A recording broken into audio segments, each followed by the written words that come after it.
Welcome to the beautifully sunny Kia Oval for this Surrey's 10th game of the Vitality Blast 2022, and it is a top-of-the-table clash against Somerset County Cricket Club for your delight tonight. We are very glad to have you here at the world-famous Kia Oval. Thank you so much for joining us from all over the world, especially if you can't get to the Kia Oval today because of the train strike. We are very glad to have you with us. Stick with us. We've got plenty of build-up on the way to first ball at 6:30. This is Surrey County Cricket Club. Born in a tavern in 1845, the symbol of Kennington, we've seen London grow around us. Cricket's original champions, as Charles Alcock brought his vision to life and we cemented a reputation as a place of firsts. International football, FA Cup finals, international rugby, test matches, as well as where English pride came to die, before a great rivalry was born from its ashes. We share our feathers with royalty and pass on the honour of the brown cap through generations. We've seen England's best spend their careers with us. Well, that's Jack Hobbs. Head and shoulders, yes, over all other living batsmen. And the game's best finish under our gasometer. We've won 7 in a row thanks to Surridge, May, Barrington, Locke, Laker and the Bedser twins. In fact, we're well known for our famous siblings, but there's always been one family who've stood out. We saw the West Indies grip a nation on our doorstep, and a pioneer set records galore in the women's game. The end of the century brought a fresh take on Ik Dien, as Holyoake and his England teammates transformed us on the pitch. The changing of the oval skyline brought the greatest of finales. There it is. England have regained the Ashes. And an era of final test triumphs. Alistair Cook has done it. A century in his last. Well played. On our way to our own red ball century. We're one half of the game's oldest rivalry and its only London derby.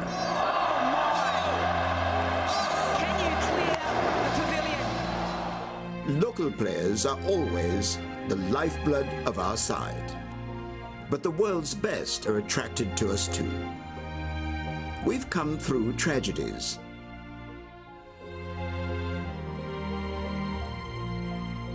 Now we're home to world champions and cricketers of the year. 175 years have passed. There's much more to come. This is Surrey County Cricket Club, heart of London, pride of the county, the grandest stage in world cricket.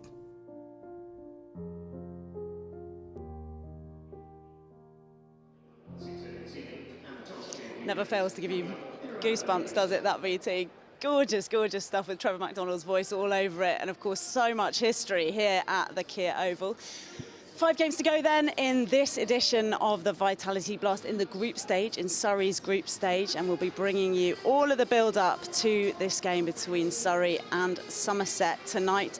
We've got the toss at 6 o'clock, so we'll bring you that as soon as we have it. We're going to be speaking to our commentators. We've been catching up with a couple of the players who'll be playing a key role here tonight, and then first ball is at 6:30. We hope you'll stick with us for the whole lot of it and see the next stage in Surrey's brilliant campaign so far. It's an exciting one, this top of the table clash, and we talked about the London derby on Friday night. Full house, beat Middlesex, a brilliant way to set up for then what was a tight win on the road against Hampshire at the weekend. Can they do it again tonight? Can they carry on that unbeaten run, Surrey County Cricket Club? Well, we will only find out if you stick here with us on the stream tonight. And first of all, to get the thoughts of one of those players I mentioned, we caught up earlier with Jamie Smith. Jamie, good to see you. You've been keeping a bit more of a low profile further down the order, but we're up at the top today. How does the mindset differ in those two roles? Obviously you get a bit more time at the top of the order, but I've been used to it now for batting there last year, so it's great to get an opportunity up top. How much do you enjoy a bit of increased responsibility? Yeah, I really enjoy it. I think me and Jaxie get on pretty well at the top of the order, so it's great batting with him. Takes a lot of pressure off you when he's whacking it all around the place, which is nice. So yeah, it's just nice to be out playing. Yeah, the punters enjoy that as well. Talk to us a bit about Samuel Ryan. It's exciting to have him here playing for Surrey, of course. What's it like wicket keeping to him? Oh, it's incredible. Without giving too many secrets away, he's an incredibly talented person, and I think it's shown that all the games he's played and he's made a contribution with bat ball and in the field at times as well. So it's fantastic to have around, and it's nice knowing you've got 4 overs, you know, not going for too many, and taking a few wickets is also handy. OK, now give us the secret. Well, no one seems to be able to play him, so keeping to him, it's fine. I've, had a bit of exposure to him now over the, first 9 games. But it's nice to know you're always in the game and opportunities will come your way. And Pollard had a great knock as well in the most recent game. Yeah, he's been fantastic as well. A lot of knowledge, almost, I think, 600 games or something. So it's great to share that with everyone in the team, especially me as a younger player to the side. And he's been very good as well, yeah. You feel like kind of a veteran, though, to be honest, Jamie. Are you bedded in? Yeah, I feel pretty settled in the side now, but as I said, it's just really nice to be playing. It's a great time of year, and T20s are always exciting, so hopefully we can have a win tonight as well. Who should, for everyone watching at home, lots and lots of viewers actually, in terms of the Somerset side, obviously they're just behind you in the table, who should we be watching out for? Is there anyone you've particularly got your eye on? I mean, they're overseas. Riley Rousseau has been fantastic this year. I think he's the top scorer, and he's been smashing sixes all over the place. So it'd be nice if we can get him early. But as we said, they're second. They've got a fantastic side, so hopefully we can get a win against them now and just take a bit of pressure off ourselves going into the last few. The charity that the Key Oval and Surrey supporting today is Chance to Shine, and we saw you went back to your old school and chatted to them, a few weeks ago. How did you get on with that, and what do you think about what they're doing for cricket? Yeah, they're doing a fantastic role. It was a pleasant surprise, actually, to be invited on that. Something you don't get much of an opportunity to do in the busy schedule, but it was nice to go back to the old school and, just give a little bit back. And it was only a small bit, and hopefully I'll be able to do something like that again. It's really important, those kind of projects, right? Because, people think of cricket as maybe being a bit more of like a game that some people don't have access to. So it's cool to see that being widened. Yeah, definitely. You want to see it being accessible to everyone, no matter where you're from or your background. So it was nice to go back there and give a little bit back. And hopefully there'll be more of that for, for me and for more players in the squad as well going forward. Yeah, awesome. And last one, Jamie, you've got to share with the rest of us, what exactly does an elite athlete eat for breakfast? Well, it depends day by day. Obviously, been staying in hotels a bit, so full English doesn't go amiss for me. Burn a lot of energy in these sunny days and things. So, yeah, nothing too healthy. Nicely done. Fried eggs as well? Fried eggs, always. Lovely. Well, I hope it does the job for you today. Good luck, mate. Thank you. So there we go, don't need to worry about eating healthily. That's what they tell you, that's what I believe. Fried eggs all the way. Don't even need to eat poached, do you? But Adam Collins would never be seen dead eating poached eggs, would he? It's what I want to believe. I want to believe you can eat what you want and be an elite athlete, but for sure. Against the grain, I'm happy to go with it. Yeah, and John Norman, do you eat like an elite athlete? Do I look like I eat like an elite athlete? Don't look at my stomach, by the way. I like the way you just looked up and down there. You're supposed to just say yes, and that's it. I'm off. See you later. Sorry, John. Yeah, no, we don't objectify on this coverage, as you should be aware. Yeah, you're back. Good to see you. Thanks back from Amsterdam. Thanks for making the time, and amongst your very, very trips off to Sri Lanka as well. Sri Lanka next week. Where are we tomorrow? Leeds tomorrow, and yeah, Amsterdam until yesterday. So. Don't go to Heathrow at the moment, it's no fun, I promise you. You were there too, weren't you? Yeah, makes sense, don't do it, don't do it. These are your crack commentators, just in case that has been, that has escaped your knowledge. Crack. C-R-A-C-K.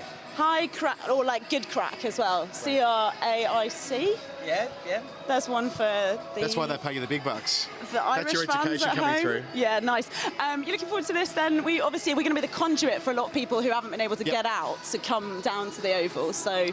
Got to get hyped. Yeah, and that's obviously a part of this evening. There won't be the same crowd as normally here on a weeknight to watch a blast game in beautiful conditions owing to the strike today, but that's okay. Those who are here will see a top-of-the-table clash between Surrey and Somerset. Surrey, who are yet to be defeated in any format of the game this year.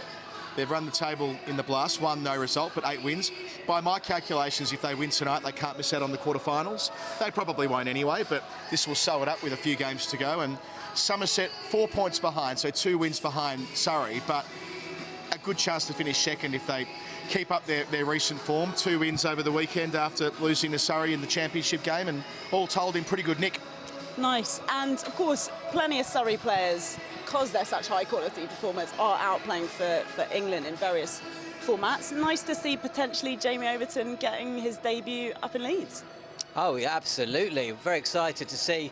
It's always a proud moment when one of your, I mean, look, it's like Colo when a Victorian goes to play for Australia.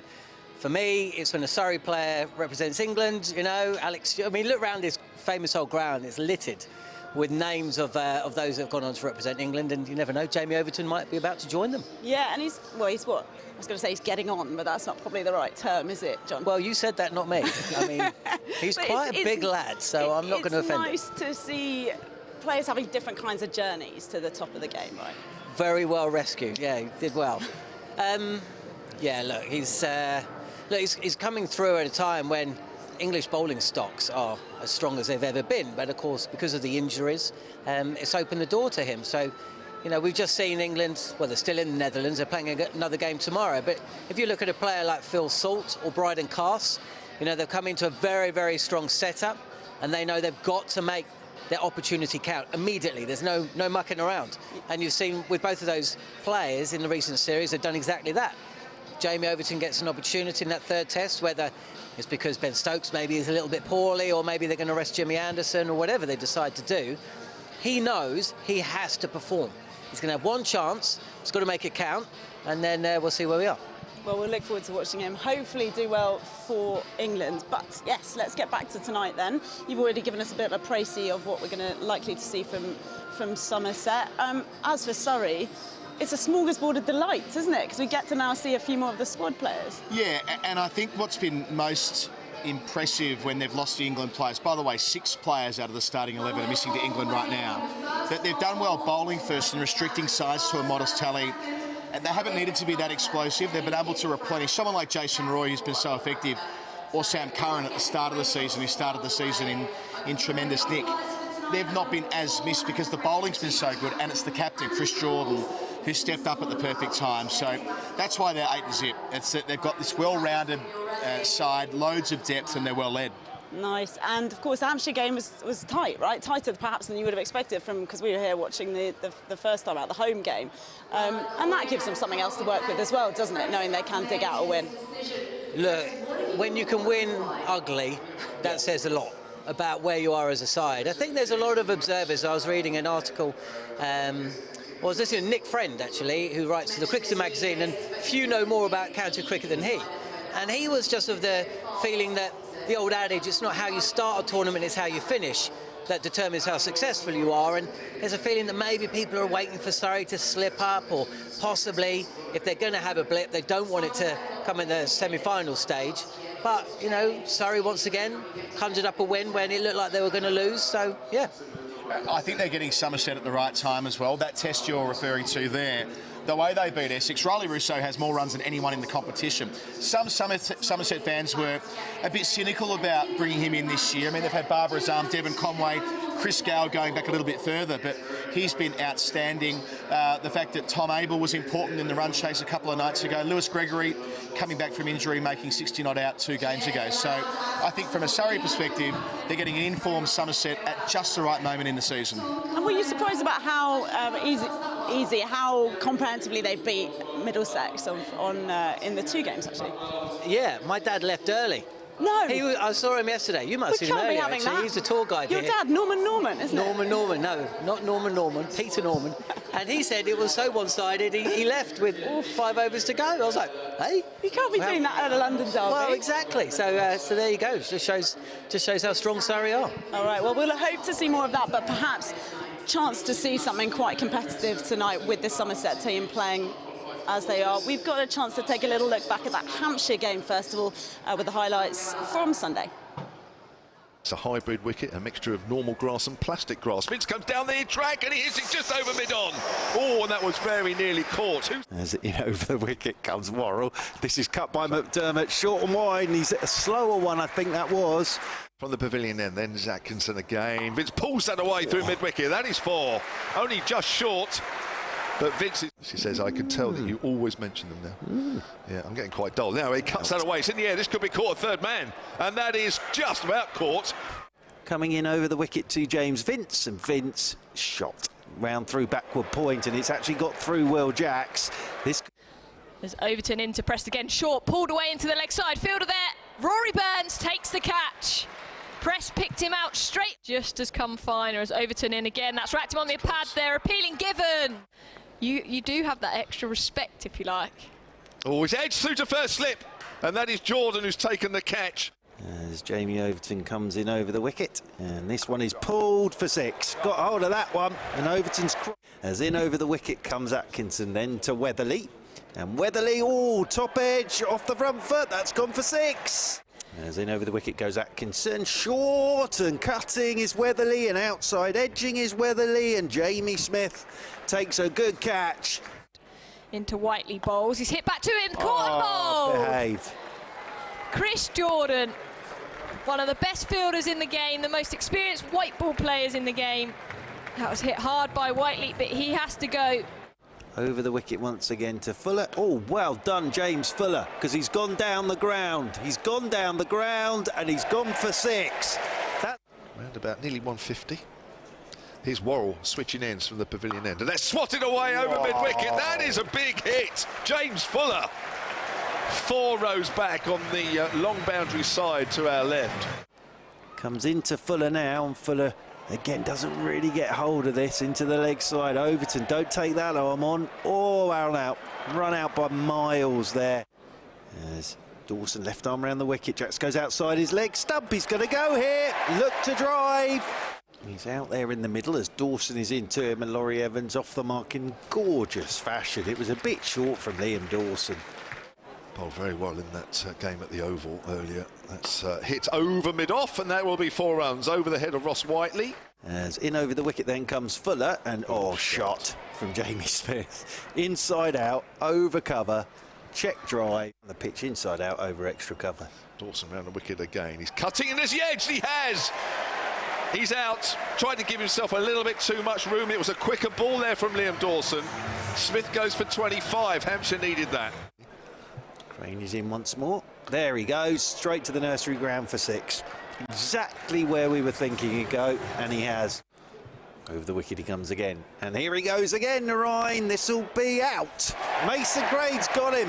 Said he'd keep playing the shot, and he's just hit the man just inside the boundary rope at deep backward square. So he wasn't going to stop playing that way out, but I think it is. Here's Crane, gives himself some room, and he's hoiked that over mid-wicket, then that's gone for 6. And that's too short from Mason Crane. Laurie Evans moves on to 27. The right arm pacement from the pavilion end bowls, and that's hit in the air, that's taken! There's the Fuller celebration, the first time we see it today, and James Vince takes the catch at extra cover. We talked about wickets, Kev. That's a big one. Laurie Evans gone for 29 off 24 balls. Surrey 84 for 4. Might be right. Might be deceptive. Now, there's a hit in the air. This could be caught at deep mid-off, or is it going over Fuller's head? It is.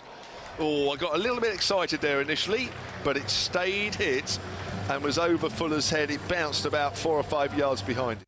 Pollard on strike again here to Fuller. Oh, hello, he swung this one leg side. What a catch! James Weatherly, I think it is.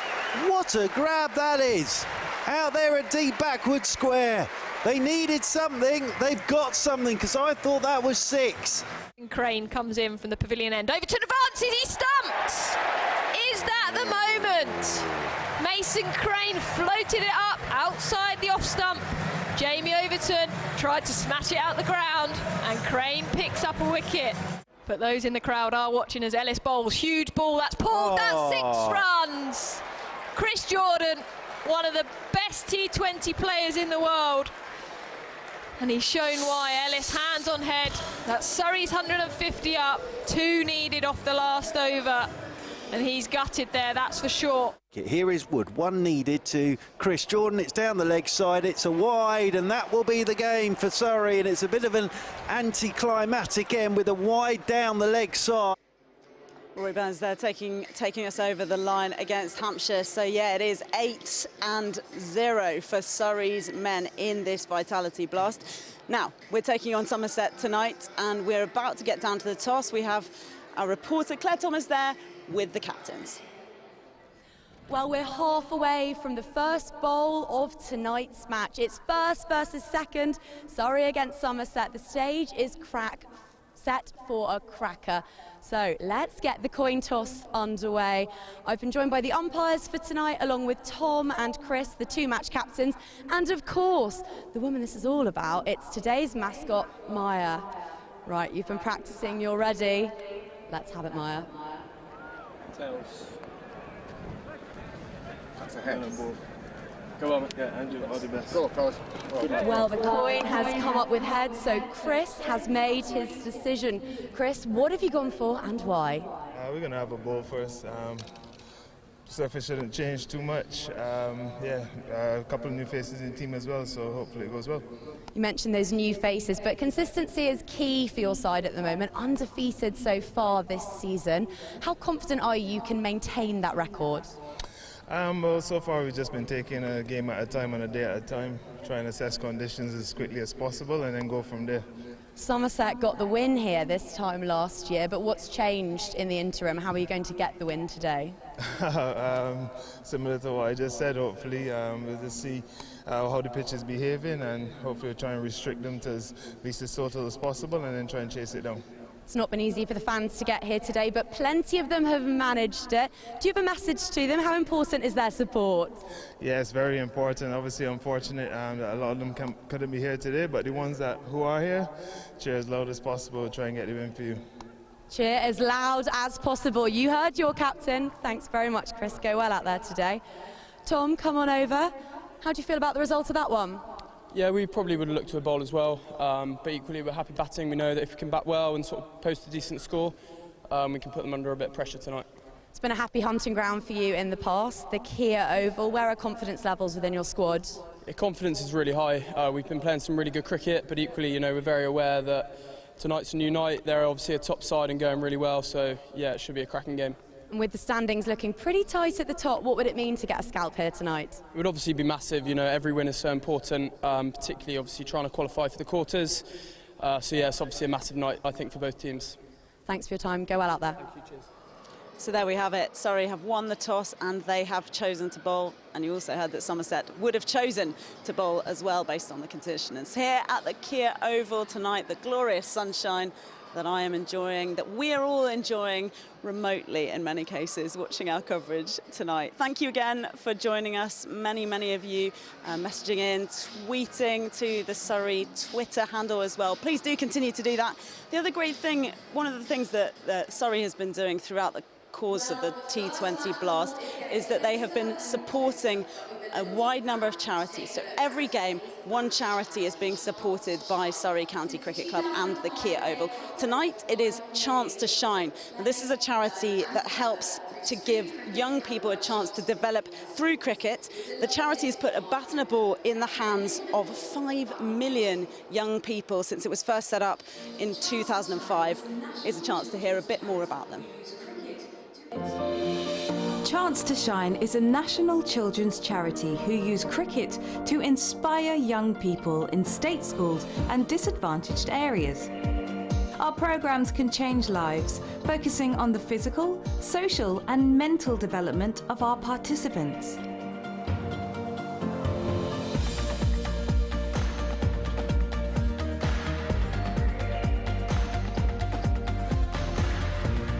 It doesn't matter if you're a boy or girl. It helps the girls build up courage and believe in themselves. Sometimes you can get a bit bossy.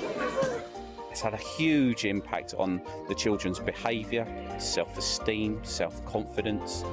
It's just been immeasurable. Just a couple of years back, I set a field on fire. Ever since I've been introduced to cricket, my behaviour's stepped up. I've enjoyed going to school.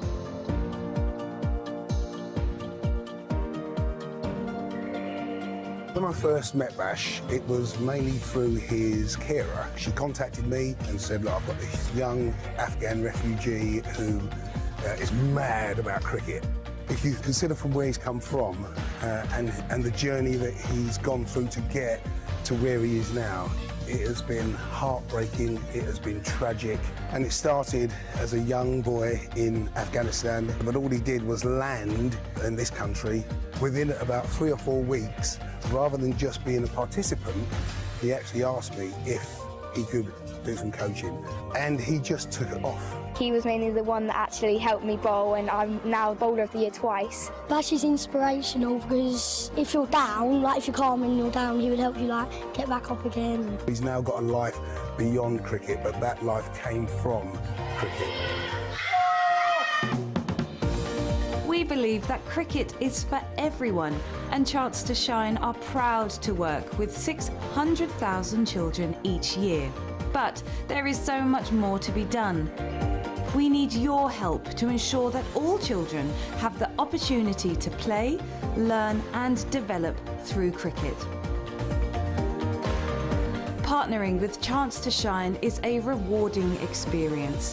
Whether you're attending one of our flagship events, taking on a challenge or seeing firsthand the incredible work of our coaches, it's not something you'll forget in a hurry.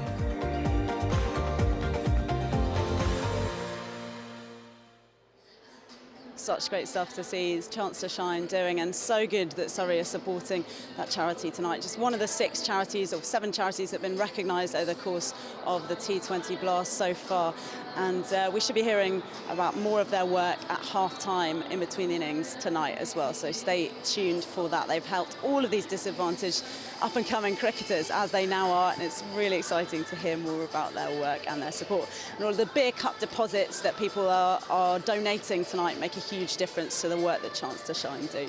All right, now we have a chance to, as we dig closer, as we get closer and closer to first ball, we have a chance to look at the team sheets, which are now out. And we will start with Surrey, who have won the toss and chosen to field. Here is the lineup, starting with Will Jacks, Jamie Smith. They are our openers here tonight for Surrey. Laurie Evans, Rory Burns, Sunil Narine, Jordan Clark. Then comes in captain Chris Jordan, Nico Reefer, Gus Atkinson, Dan Moriarty and Connor McKerr. So McKerr, Clark and Reefer come in for Overton, who we spoke a bit about earlier on in the coverage, Pollard and Worrell. And here is who they will go up against. This is the Somerset team sheet tonight. Will Smead and Tom Banton, Riley Rousseau, who we've spoken a fair bit about. He's been knocking it out of the park throughout this Vitality T20 blast, and Tom Abel saying that he would have preferred to go in and field, but didn't get the chance because Surrey won the toss. Tom Lemonby, Lewis Gregory, Ben Green, Offlof Van der Merwe, Lewis Goldsworthy, Peter Siddle and Jack Brooks bringing up the rear. So those are your 2 teams tonight here at the Kia Oval as Surrey take on Somerset.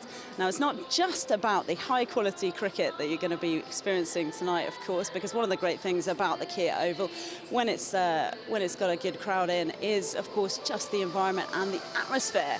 And one of the things that people always ask about when they come to watch the cricket is the fire, of course. So I snuck in a chance to go and find out more about it.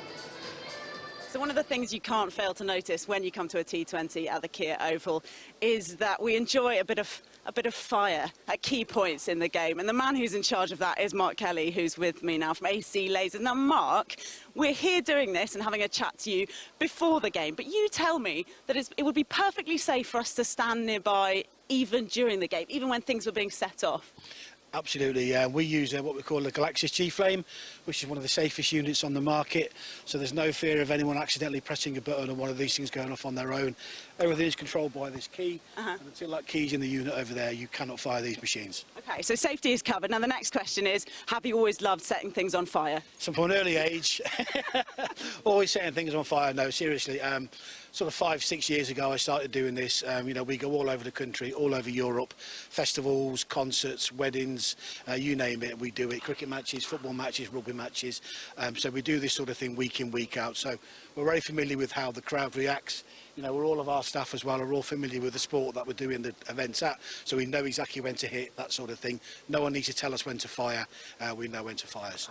Weddings, I'm trying to imagine a wedding with a pyro at it. What is that like once you may kiss the bride? You'll be surprised the amount of weddings we do. Yeah, first dance, we can set the levels of height of flame on these machines. So providing we're in a nice big building, yeah, we can do some flame effects at weddings also. Yeah. All right, cool. Okay, so we're going to just walk down so everyone can have a little bit more of a look at what this looks like without any flame coming out of it. And the point being that when the fire goes up, as you said, it's cold, or it's even the sparks aren't going to fly near the crowd? No. We use LPG inside these. So obviously when we've pressed the button, the fire ignites. We get a ball of flame, and then that's it. It cuts off. You can adjust on the settings the duration of the flame burst, but for cricket and things like that, we just do a short blast, and then we can do nice chases and things like that. So.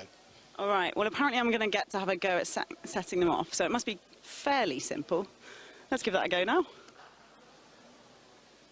To give you a sense of how safe this all is, Mark has very kindly allowed me to come backstage and have a go at setting off the pyros. That's right, isn't it, Mark? I am going to get a go. You are indeed, yes. Okay, so talk us through it. You'll do the first one, which is sparks, right? So that's like, what's the deal with that? Is that more like a 4? You get a spark and then a flame for a 6 or a wicket? So the flames are obviously LPG. You get a nice flame effect off that one. The sparks are more of what we call a dry fire. There's no heat to them. It could just sort of come up like a spark, but you could actually put your hand on it. It wouldn't burn your hand. But I'm not going to be doing that. It's safe, completely safe too. So what we'll do is we normally do for a wicket, we normally do all the flames and sparks at the same time, and then for a 4 or a 6 we do the flames. So if you want to see the sparks first, we can get that sorted for you. Yeah, let's do it, shall we? Okay, so what we need to do with that is just make sure the master's on, they're heated up. So I'm ready to fire in 3, 2, 1.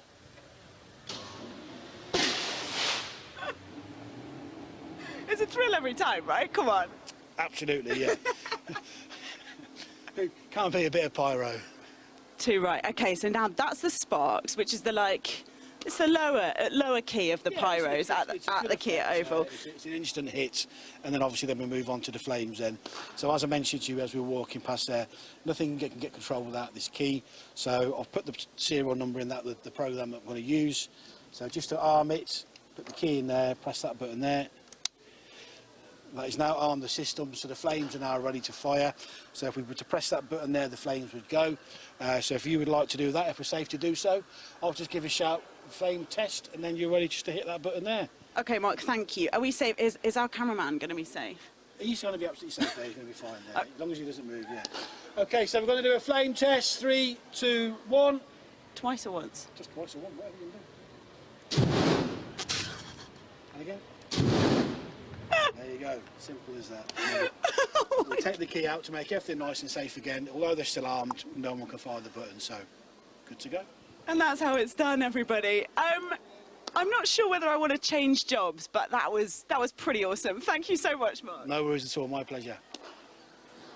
Still can't really believe that they let me do that, but it was a real laugh, and I can promise you that it is incredibly safe and not too hot, and yeah, just adds to all of the excitement here at the Kia Oval. So yeah, I hope you enjoyed that. Really appreciate the team letting me have a go at trying to light some flames here. It's cool because they indicate like a wicket or a 6 or a 4, so it's kind of a rise in excitement depending on what's going on the field. So yeah, very, very enjoyable to see. We are heading closer now to 6:30, which is when the action will be beginning. So let's get the thoughts now briefly of the club captain, Rory Burns, who I spoke to earlier. Rory, lovely to see you. Congrats on the win against Hampshire. You've had to bide your time so far in this T20 series. How are you feeling now you're out there? Yeah, it was an interesting one at Hampshire. Obviously, it ended up being quite a close game, and it was good to get the lads over the line. So yeah, it was just nice to get on the pitch. We've had some less close games in this one because Surrey have been absolutely brilliant. How important is that kind of game for the team where you're having quite a close finish?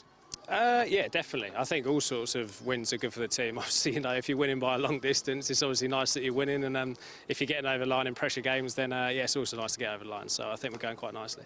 What's the mindset for you when you're weighing up that kind of a game? How are you feeling? I mean, obviously you're a guy who knows how to handle pressure, but can you talk us through it a bit more for the layman? Well, I was quite fortunate that Polly came in and took a bit of pressure off me, so I obviously could just tick over and keep putting him back on strike, which was a nice thing.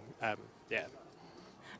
Obviously, as you mentioned, the campaign has been pretty well fought, but it's been a whole squad effort. How are things within the squad, and how does that work as a team?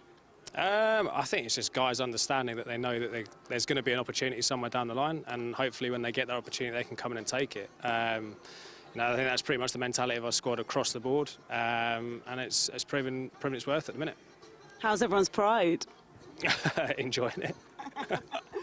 But in terms of, as you say, you've got to bide your time, right? And there's, like 7 people kind of with England at the moment. Yeah, I mean, exactly. You've got 7 people that you've got to try and get past that are playing for England. You've got a couple of pretty handy overseas that also are going to be in the team. So, yeah, it's obviously a difficult side to get into, but one that you just want to be a part of. And even if that is supporting the boys as best as you can from the bench and getting drinks out to them, that sort of stuff, it's what you've got to do. And exciting to see potentially Jamie Overton getting his first cap at Headingley. Yeah, fingers crossed he gets over the line. He did his best last week by hitting Craig in the head, so getting him out for concussion, so you never know. Yeah, that brothers thing, it might not get the chance to ever happen at this rate. Yeah, maybe not, but yeah, hopefully he gets that cap. What should we be looking out for against this Somerset side? It's a top-of-the-table clash, of course. Yeah, well, it's obviously the top 2 in the table, 2 sides in good form, and yeah, it should be a good one. And in terms of course, there's a tube strike on. We try not to join too much attention to it. So normally we have these massive crowds. It's going to be a bit of a slightly different environment, Rory. Yeah, I'm not sure how many are going to be in, but there seem to be the same amount of stewards outside when I parked up today. So hopefully a fair few come through the door that can. But yeah, the traffic in Vauxhall probably suggests that maybe not. Absolute nightmare. Yeah, well, I'm sure the stewards will be enjoying the game nonetheless. Thanks so much for chatting, Rory. Good luck. That's it. Cheers. Thanks. Not long to go now until first ball here at the Kia Oval, and we will be getting you to your commentators fairly shortly. One of them tonight is going to be the third voice. It's going to be Aaron Haranath again, getting back into the commentary box. Aaron, they wanted you back. That is a good sign. Well, I don't know about that, but yeah, it's good to be here. It's a beautiful day, and I'm looking forward to cricket. And your commentary, I want to hear more about your commentary, okay? Because, of course, former Surrey batter, Aaron, but now you're a wordsmith of the game. How does it feel? Yeah, not too bad. I think being on this side is a lot easier than being over there, but it's been good fun, the first experience, and I'm hoping for a bit more fun tonight as well. What was cool about hearing you talk about the game you did was that, of course, you're quite close in age, shall we say? You're not far from having... I don't know about that, but yeah. But you know what I mean? You know a lot of the players in the dressing room. So that seems like the sort of insight that people really, really want to hear, and you're Yeah, it's nice having recently stopped playing that I've got some good connections with the guys, and some of them I can call friends, but I think the main thing is, though, it's good to know kind of how they're playing and how especially the pitch is going to play as well. That's always a bit of interesting insight for, I think, the viewers at home. Yeah, and in terms of the players, I'm not asking you to lay into your mates, obviously, but that is a bit of a distance you sometimes have to set in terms of the things that you're talking about. You never want to slag anyone off, but you want people to understand why people might have made certain choices. Yeah, I think also you do it respectfully, right? Like, I play with a lot of people a long time, and I think they're the players are the harshest critics of themselves. Anything I or anyone else says, they know themselves. So, I think it's relatively okay. What do you think? What's it like to play in a dressing room where there's so much change? Because, of course, we talked a lot about all of these guys getting to go and play for England. How does that work? Well, I think one thing is a couple of things. Obviously, it's tough for the team because it's not a settled side, but I think it does provide opportunity. We've got 2 people playing their first games today who would want an opportunity. They've probably been playing in the second team, didn't think they would come, and now they're getting a chance to play a T20 game at home, which is always great. And what we expect to see there is it, maybe it's good that people haven't been able to get here for the tube strike. No, I think anytime you play for Surrey, there's going to be nerves, especially at home. So this is a great place to play cricket. There's always going to be pressure that you put on yourself. So although, unluckily because of the tube strikes, it's not going to be a full house, there'll still be some nerves in there for the guys that are coming in. What kind of conversations will they be having as a team, do you think, ahead of this one? Because it's a top-of-the-table clash. I know. Well, I think that, look, everyone's pretty clear on their roles now, even in this side. Winning side, you're pretty clear of how you go about your cricket, especially at home. They're going to know where to defend, what the pitch is going to be like. I expect no real change in performance, to be honest. I expect the guys to slot in and play well because that's kind of what they've been practicing to do. We spoke to Jamie Smith earlier. He seemed in good spirits. What are you expecting to see from him at the top now? Well, he's a fellow club player, so Sutton Cricket Club, our home club. But what am I expecting? I think that Jamie's had a really good season this year. He's a great ball striker and can take the game away from the opposition. So as long as he backs himself to do what he normally does and can assess the situation, which is always key in T20, I think he'll look to be one of our key players tonight. And of course, Will Jacks is also a young man, but a total veteran. Well, you forget that, don't you? He's still really young, but he's performing really, really well. Obviously, when I was playing, he was just coming through and really exciting, and now he's added that level of consistency to his game, especially in this format, that I think we'll see him hopefully see higher honours in due course. And how is the pitch playing before we get you back to the commentary box? Having spoken to the guys, or some of the guys, it's dry. I think both captains wanting to bowl second suggests that it will hold up a little bit towards the second half of this game. But we'll see. And I think that hopefully Surrey come up on top. That's the main thing. Yeah, all right. Exciting thing. But wanted to bowl first. Both wanted to bowl first. Yeah, bowl first. Sorry. Yeah. Lovely stuff. OK, well, I've got to let you get back to the commentary box because we were just now about to hand over to our lead commentators who are already up there. Go and clear your throat and get in there, Aaron. Thank you so much for No that. problem. And I'll send all of you guys across to Adam Collins and John Norman.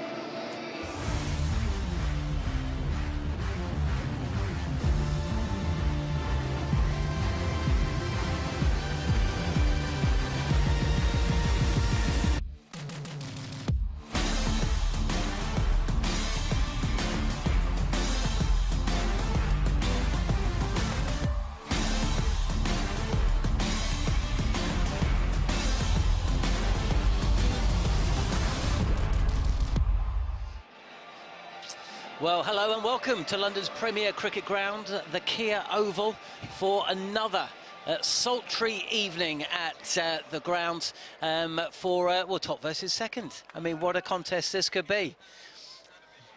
Yeah, that's exactly right. First versus second. Surrey are 2 games ahead of Somerset if they win tonight, as we mentioned in the build-up. By my calculations, they'll guarantee their final 4 position. But yes, looking to top the group here. They've won every game so far. Yeah, they're starting out as they prefer, really. As you mentioned when speaking to Kate Mason in the build-up to the game, it's about stifling the opposition, restricting the runs, and then over to you, the much vaunted batting lineup to chase down what's normally, a target that's attainable between 150 and 170. As we get up and underway here, 0 for 0. Surrey have won the toss, and they are, as you can see, bowling first. So Moriarty just getting the chance to bowl for the second time this season, his 3rd game, took none for 15 against Hampshire. He retains his spot. Yeah, we do have some news though that's not, well, it's very sad news actually from a Surrey perspective, but Pollard, one of the 2 big money overseas signings, has unfortunately been ruled out of this game and also the remainder of the season. Picked up a knee injury earlier on in the tournament, been trying to shake it off, having a bit of rehab, having some work on it, but essentially it's come to the point where the player, well, he's been ruled out for the season. So that's hugely frustrating, as Pollard himself said. But, as they say, it does give an opportunity. Big shot here, but there's a man on the boundary. And it might not be a large crowd, but you can hear that catch has been taken. 2 men out, and Smead, I think it was, went for the big shot across the line and has picked out the fielder. So that's the first success for Surrey, 2 for 1. Yep, Smead, who just came into a bit of form against Essex in that chase a couple of days ago after a run of low scores, 91 against Glamorgan a couple of weeks ago, but gone inside the first over. He's been a revelation for Somerset over the last 12 months or so, getting some opportunities overseas as well. And for Atkinson, his first wicket of the campaign. That's the start that Surrey certainly would have wanted. I mean, we've been watching and commentating on quite a few of the games. Usually the backdrop is a full Kia Oval, isn't it? But today, like People's Day at Wimbledon, like that last day at Trent Bridge, we were both fortunate enough to be there. Day 5 when it was free charge, free entry. But for me today, this is Locals Day. Because essentially, with the tube strike being what it is, unless you live in SE11, you're not going to be here. So everybody here basically lives on the street. Outside, and they've come in to watch the game. Yeah, I think that's about right. I was trying to cross town this afternoon to make it here, and it wasn't easy. So for those who are here, it's great to have them providing a bit of atmosphere, but there'll be more people watching at home than ordinarily would be the case. And they get to see Riley Rousseau early on, who's been brilliant leading the competition for runs, 437 of them so far in season 2022. At 73, a strike rate of 193. Facing his first ball here. And it's Moriarty in, and a single straight away to Russo. I mean, Will Jacks, who took that catch in, how many times has he's made that position his own been mentioned when it comes to Will Jacks in the tournament so far? We were here for an absolute stunning grab, weren't we, earlier on in the season. That one was pretty straightforward, but the moment it left the bat of Will Smead, you knew where it was going. Jacks got into position and took it comfortably. Reverse sweep up and over the field and away for the first boundary of the day. Nicely done by Banton. Two fielders up inside the circle at backward point and took them out the equation with a reverse, and off we go. Yeah, nothing wrong with the Moriarty delivery, but yeah, as you say, picked up over the circle inside the power play. Full commitment to the shot there from Banton, who's been in a rough run of form himself, really. He's only averaging 15 so far. The man has played a lot for England in the last couple of years, so good opportunity here tonight. Lovely conditions for it.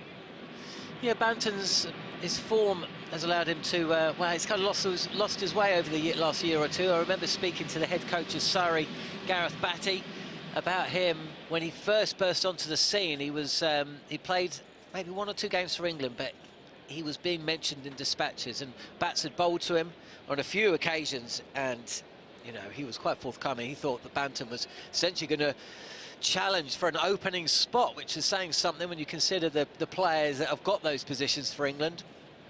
It'd be lovely to see him back. There's a fielder out there at deep square leg, so just a single, 8 for 1. So Jordan Clark back into the team tonight, one of 3 changes for Surrey. Clark was rested over the weekend, in with McKerr and Reefer, both playing their first games of season 2022. Out Dan Worrell, who's been rested. Jamie Overton with England duty.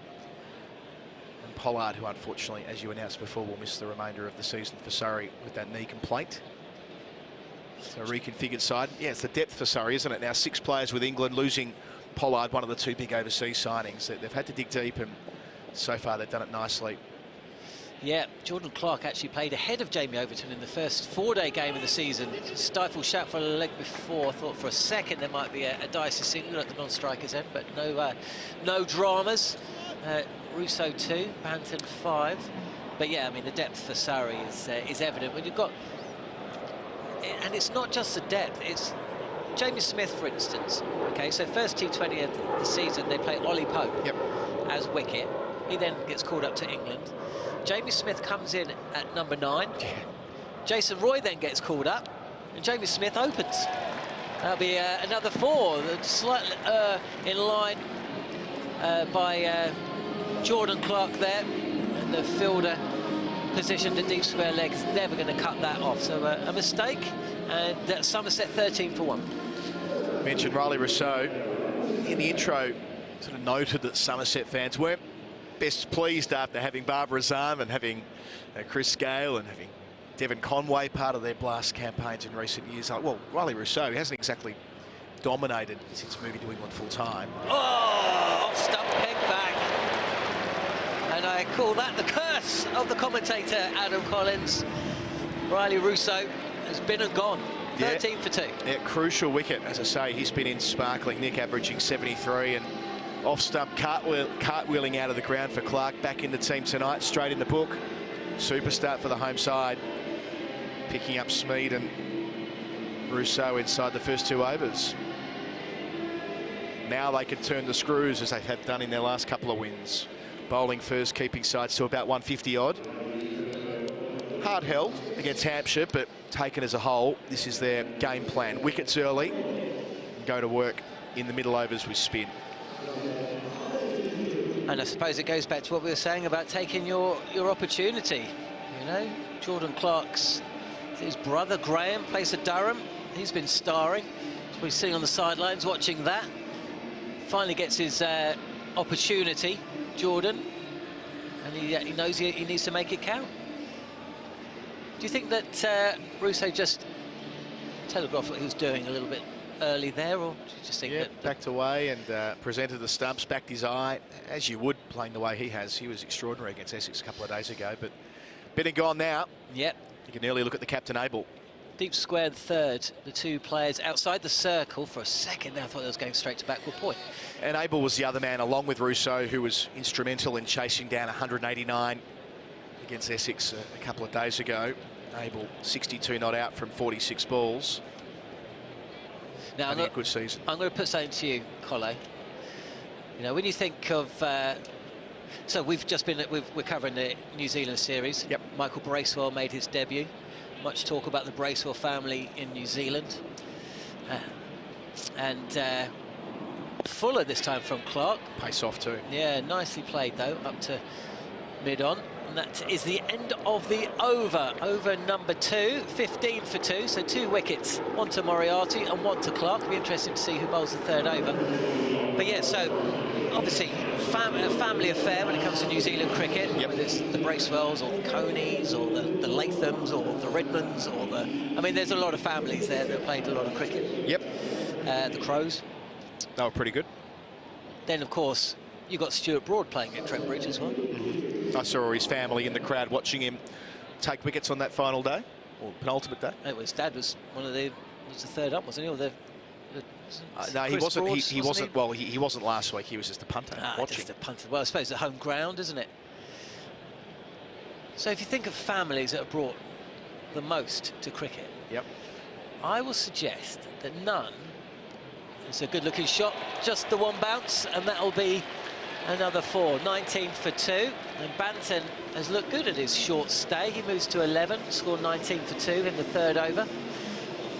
I'll put it to you that the Reefers have produced more first-class cricketers than any other family in the history of the sport. There are quite a few, aren't there? There are loads. Well, when you get the related players up on Cricinfo. Steps away this time, Banton outside edge. Will it be caught? No, it will not be stopped. So that'll be successive boundaries, a despairing dive. And slightly fortunate there from Banton, who stepped away from the crease, went through with a shot, thick outside edge, flying past the keeper for 4. 23 for 2 here, Somerset. Yeah, false shot, but Banton needs a bit of luck and a couple of boundaries early in his innings. Having put down the other end for 2 wickets. Thick edge, just snuck through.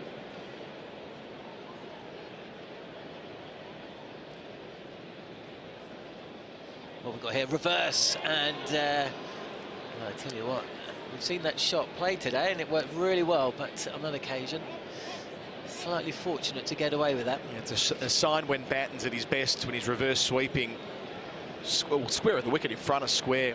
He's played some extraordinary, ostentatious innings in his brief career so far, which is why he was so quickly onto England's radar. The batters did cross, so Abel this time punched nicely to mid-off. Mid-off is wide. So you think the Reefers have contributed more first-class cricketers than any family? It's a decent shout. There'd be about 9 of them, I reckon. You mentioned the Bracewells. We saw Michael last week. Of course, that's the ground where his uncle John made that brilliant 100 at number 8 to win a Test match in 1986. Captained by your mate, who was with us on comms duty a couple of weeks ago as well. Fuller this time, and flicked nicely through mid-on. Speaking of, for 2. I'm not sure whether he's watching, Jeremy. It's his 70th birthday today. I hope he's not watching. I hope he's doing something for his milestone birthday. I'd hope so as well. But happy birthday, Jeremy. If you're not, he was with us last weekend at that, watching the Australia penalty shootout in the World Cup, wasn't he? And what's the name of that pub? The Dragon, was it? Making names up, I think. I think it was the Dragon. It was the Dragon, wasn't it? No run there. And that is, well, Moriarty pulled that one back nicely, actually, after successive boundaries at the start of it. Let us know other great first-class cricketing families. Drop the Surrey social media feeds a line. I'm sure someone's monitoring it. They can pass up a note. Who have been? I mean, of course, there are the Harvey brothers in Australia who contributed 6 first-class batsmen. Oh, 6. That takes a beating, all in the same family, as in one line of brothers. So that jumps out. Well, straight away. So Nico's playing tonight, right? So that's 1. Yep. His cousin Raymond. Yep. Is playing for West Indies against. Will be probably still playing today if that game hadn't finished quite so quickly against Bangladesh. Yep. So that's 2. Where does Floyd fit in here? Well, Leslie, of course. Floyd's in Leslie. Whoa, wild swing and a miss. So Floyd's another cousin. Wesley's the uncle. So that's 4. There's also an umpire. Oh, right. Yeah. And I know that because I was out in the Caribbean, and one of the warm-ups, where was it? It was in Barbados, and the stand was essentially donated by the university, or it was connected to the university, and it was the reefer stand. Ooh, up and over. We saw Joe Root play one of those in that, was it the second test or the first test? He scored centuries in both. They kind of merged together. Beautifully played, though, from Banton, and you can see why he's the danger man. 21 from a score of 31 for 2. Well, that's what Banton can do. He can jump across his stumps, he can make room to reverse, he can flick over the keeper. It makes it so challenging for a fielding captain inside the power play where to put those 2 fielders out. So with fine leg inside the circle, 3rd inside the circle, they're going with a deep backward square and a deep mid-wicket. It does bring those shots into play. Well, that's very close, and the bowler goes up, but the keeper didn't. And there's the clue. Too close to cut. Atkinson, who hails from Wandsworth, he's not wasn't born too far from here. Weighed in with some useful runs in the 4-day game earlier in the season in a big Surrey win. He's played a couple of games. I think he might have been the leading wicket taker last year as well in the T20. Yeah, good wheels there. I think he was as well. He took a couple against Hampshire. Only played 3 games in this season, but yeah, averaging 15, going at about 8 and over. Getting his chance with the England players away. That probably, will it reach the boundary? I think it will. Beautiful placement there. I thought 2 fielders were in a chance of cutting that off, but the ball just kept increasing in pace, and away it goes. Another 4 to the score. Yeah, get well played. Banton, having pushed the fielders a fraction squarer, owing to that lap earlier in the over, if you want to call it that, was able to play just into the gap and no need to overhit it. 5 boundaries. Steps away and tries to pierce the field, which on the edge of the circle, it's Chris Jordan, I think, who fields. I think Reefer would have cut it off if not. So, yeah, Atkinson, 15 wickets in the 2021 Blast campaign.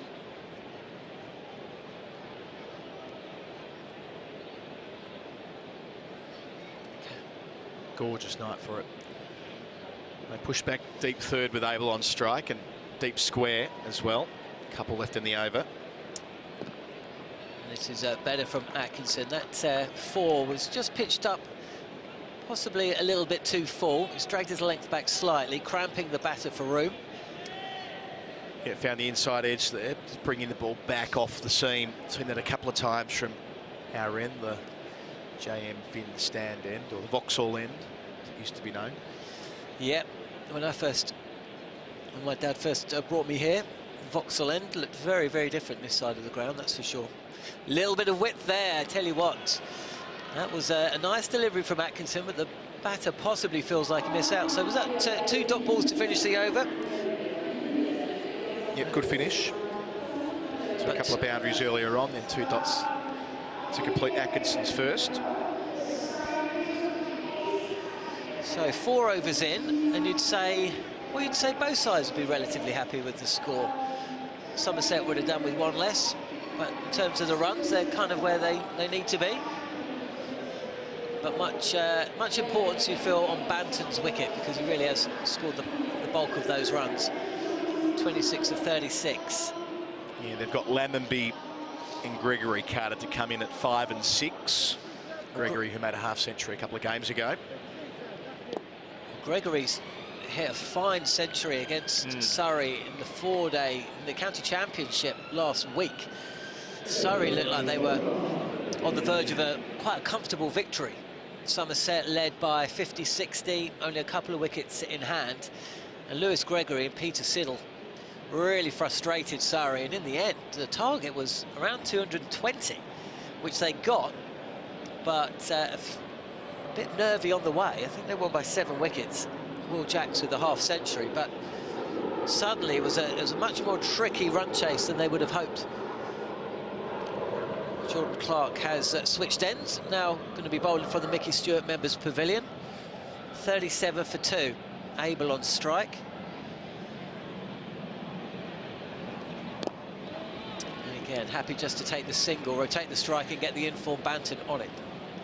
See what they do here. So they had a deep backward point for Abel and had the third and fine inside the circle and a deep square. But for Banton, Burns comes up inside the 30-yard circle. Out goes deep mid-wicket towards the Galdari stand, and then a deep backward square. The second fielder patrolling that rope in the bright sunshine. Yeah, it's a beautiful evening here. Let's see what Jordan Clark can come up with. Well, now, is there a problem here for the bowler, Colo? Or He's gone straight. He's holding his side. Now, is he going to the captain? I think. Well, we just got to hope that there's not a problem here. Jordan Clark's holding his side. And he's just having a little word with Chris Jordan. We'll watch it back here. Pulled up straight away, didn't he? Yeah. Reaching the left side, the grunt muscle. And they're usually quite conservative with side strains or anything like a side strain because they only get worse. They don't get better bowling through them. So well, he's having a little look to the moment. He's having a look to the dressing room. So's Chris Jordan, and I think that may be the last we see of Jordan Clark this evening, which is a real shame. Real shame. So yeah, it does look like Jordan Clark is going to. Well, let's have a look, because he won't bowl. If they're bringing the physio out for a side strain, that'll be that. They'll take a beat here, but a shame, as you say, picking up the early wicket. A crucial one too of Rory so knocking him over in his first over. 1 for 11 to his name from 1.3 overs. What Surrey do have, of course, is a number of bowlers to call upon. A game that we did here together about a week and a half ago, John, where Sam Curran didn't even need to bowl. Gives some sense of that. Well, exactly. I think they used 7 bowlers that night, and Sam Curran didn't bowl. I mean, that's ridiculous, isn't it? And Jordan Clark is making his way from the field. Talking to Gary Naylor earlier, he was talking about a podcast that he'd heard on your radio station, where the old South African model, when they were building through the 90s into the 2000s, they wanted 9 genuine bats and 7 bowling options. And that's kind of what Surrey have at the moment. Absolutely. Bowler after bowler to call upon, and that includes Will Jacks, who was in the wickets in the 4-day game a couple of weeks ago against Somerset, and has bowled overs inside the power play when he has been called upon in this competition too. Yes, exactly. Will Jacks bowled 2 overs the last time we were here, pulled off a stunning catch and hit a half-century. And they do have, of course, Sonny on Orion, Chris Jordan himself, Nico Reefer.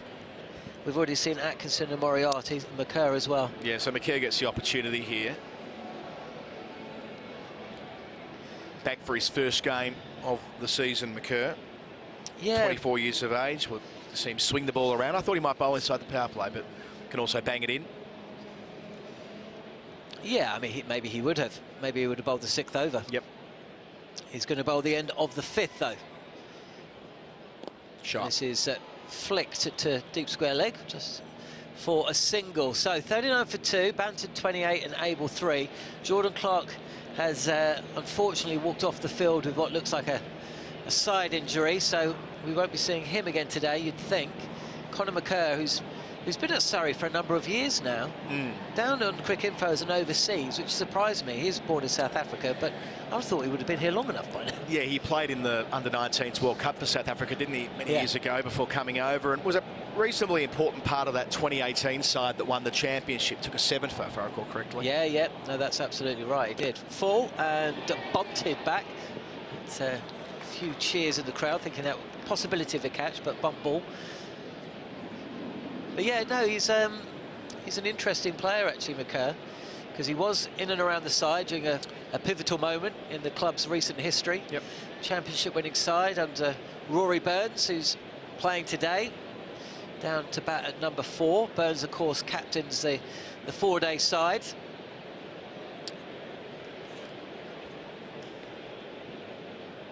Swing and a miss, and McCurr's done well. He's seen the over outs. 41 for 2, and after a word from Adam Collins, I think my place will be taken by the former Surrey man, Aaron Haranath. Thank you, John. So 41 for 2. Surrey have used 4 bowlers, albeit with McCurr sitting. There's 3 deliveries, 2 runs taken from it. Clark now out of the attack for the foreseeable. Yet to see Chris Jordan Hello, Aaron. Hi, Adam. How are you? Well, I'm just chuffed to be on commentary with you. What a nice 5 overs we're going to have together. Absolutely. What have you made of the start? What have I made of the start? Well, it's unfortunate about Jordan Clark. That's the first thing that needs to be said. But I think Surrey will be pleased. I think through the middle overs they always squeeze well. So I think they're well positioned. Picking up 2 wickets as they have done throughout this competition, bowling well has been a good start. Moriarty to bowl his third and sweeping hard and through the gap. Banton, that's his 6th boundary. Having said that, Banton is a very dangerous player. I know he hasn't had the best of tournaments this year. Surrey will not remove him because this is not the innings that he wants to go in to be back in form. So yeah, they want to see the back of him quickly. I kind of feel like it's a good time to get Somerset for Surrey. I mean, of course you want to keep winning, but you want to be tested through the middle stages of a comp like this. Doesn't beat extra cover here. Yeah, so the 2 outside the circle, deep mid wicket and long on. Rory Burns beneath us here. Yeah, I think that no competitions without setbacks, and I think the challenges that Surrey have faced maybe a bit more off the field now with players going in and out. So yeah, well, let's see how they step up to this challenge. On with the arm, quickish shingle, able equal to it to the danger end. 46 for 2. 3 balls left inside this power play. And what I mean by that is that Somerset, 2 very impressive victories where they were scoring bulk runs in their last 2 starts. Surrey undefeated, missing 6 players to England duty, as we mentioned already. Abel's turn for the reverse sweep. And the execution spot on out towards the Peter May stand. That brings up the Somerset 50 with 1 ball left in the power play. Yeah, I think as well, I mean, it looks a dry wicket. I think skidding on in the power play probably the best time to bat. So, Somerset appropriately taking these risks. And sweeps and reverse sweeps seem to be, well, they are good scoring areas for Abel and Banton, so they're using them well. So a long off and a deep mid wicket. Tries it again, just missing. Get the sense that Moriarty might have seen him coming there. He went early, Abel. Yeah, it looks like he just slid that down towards the leg side there. Didn't give him that room to swing it over the offside. Good bowling. Very good.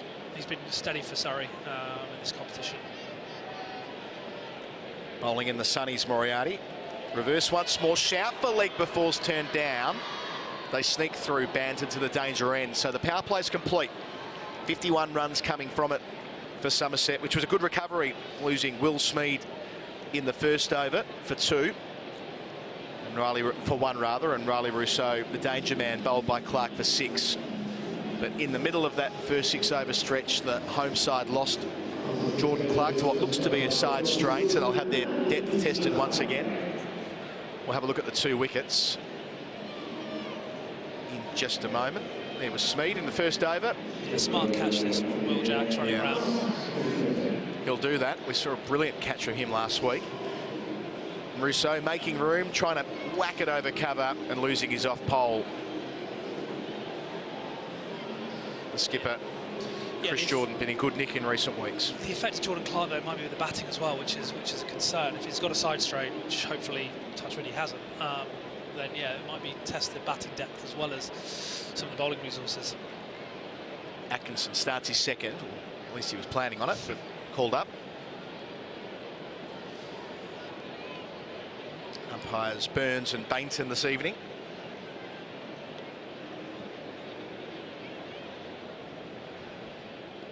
So good.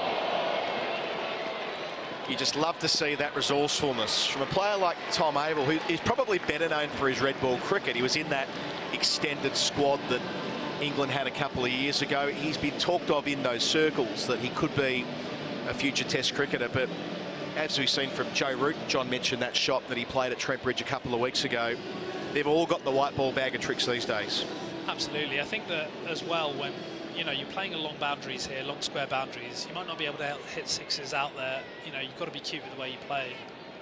Prompts a change in field. Deep third goes a fraction finer.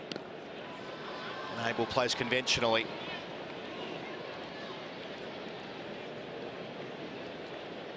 Yeah, it's been spoken about in the for hire honours for a while now, Tom Abel. So you know, it's great to kind of see him play in this format as well. I know it's red ball that's been primarily talked about, but it's exciting to see, you know, so much young English batting talent and depth. Yeah, and that 62 not out and that big chase Chelmsford a couple of days ago. Could be 2 there if they want it. And they do. So great opportunity here for Banton, having laid the foundation.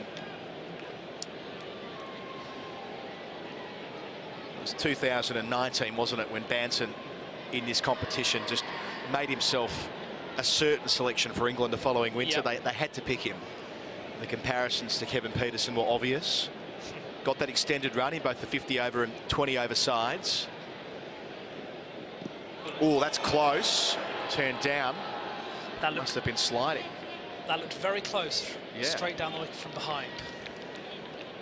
Yeah, my first instinct was that he was in some strife there, but yeah, hit him pretty full, didn't it? Just judging by the body language, I think Jordan thought it was out too. Might get another look at that. Yeah, knowing Gus, he doesn't give much away. I think he thought that was pretty out as well.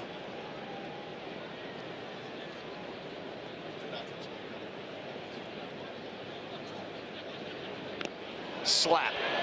Opportunity taken. Atkinson gets a wicket. The third to fall, and it's the captain Abel who holds out the deep backward square for 13. 59 for 3 the score. And with Gus, it's quicker onto you, quicker than you think. So he's obviously rushed Abel here, top edge, well taken catch down at the deep.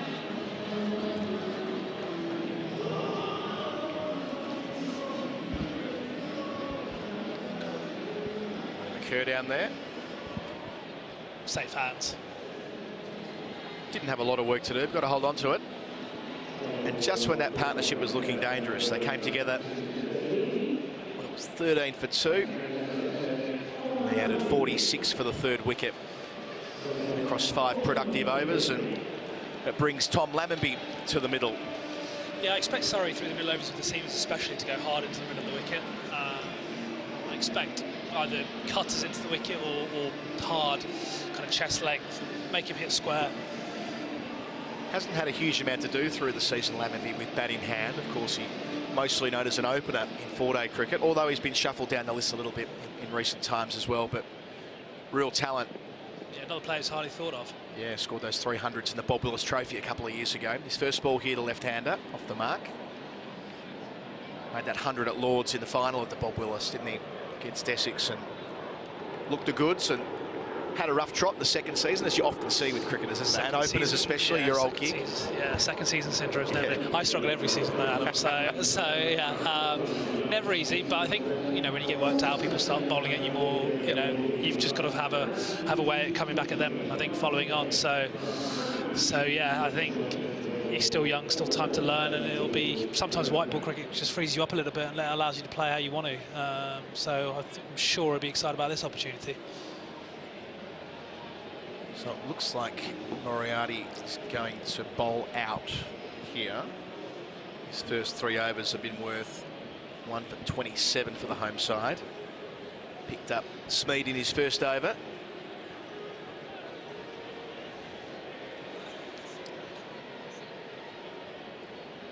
Deep point, long off, long on, deep mid wicket, deep backwards square outside the ring.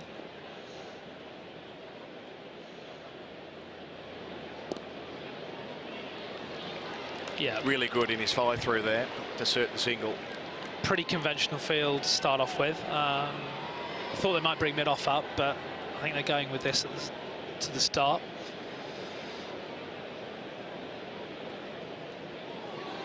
Wide? Yep. So signal, they get through for a second. So Somerset going it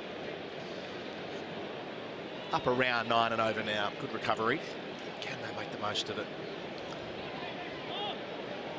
Yeah.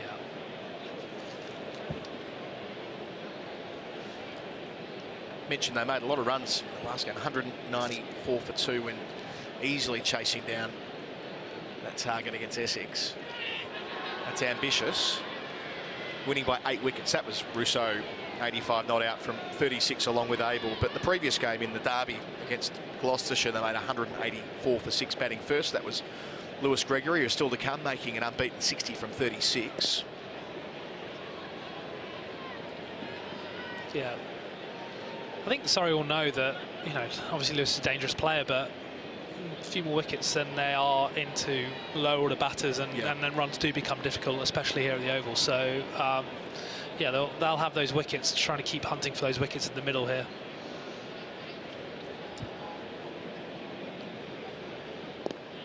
Yeah, on paper at least, they have all-rounders down to 9 with Goldsworthy listed to come in.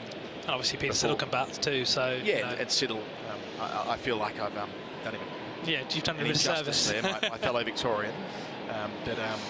Yeah, I don't even think, if he's listening, I don't think Pete would consider himself an all-rounder quite, but he's at 10 and then Jack Brooks at 11.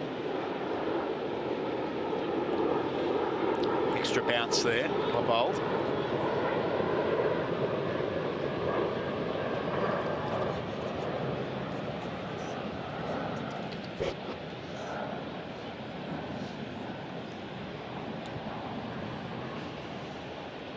So a nice big gap at cover. Can Lemonby go up and over the top?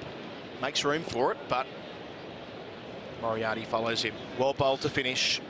Yeah. His 4 overs complete. 65 for 3 the score. We go to the best seat in the house. Claire, take it away. Well, here I find myself a thorn in between 4 roses in the Kia best seats in the house with birthday girl Georgina. How are you finding the celebration? Yeah, lovely, fantastic. Having a really lovely day. What's your cricket knowledge like? How are you finding these amazing views over the Oval? Stunning, absolutely stunning. We're having a really great time and I'm learning a lot. So pleased. Well, happy birthday. Thank you very much, thank you. And if anyone fancies singing to Georgina, feel free. Happy birthday, Georgina. What a lovely night for it. Still a pretty good crowd in, considering the circumstances in London today. Yep. McCurr in again. Go around the wicket this time, actually. Yeah, so bowled 3 deliveries to finish off Clark's second over, who's off injured. He's had just 3 singles taken from him so far.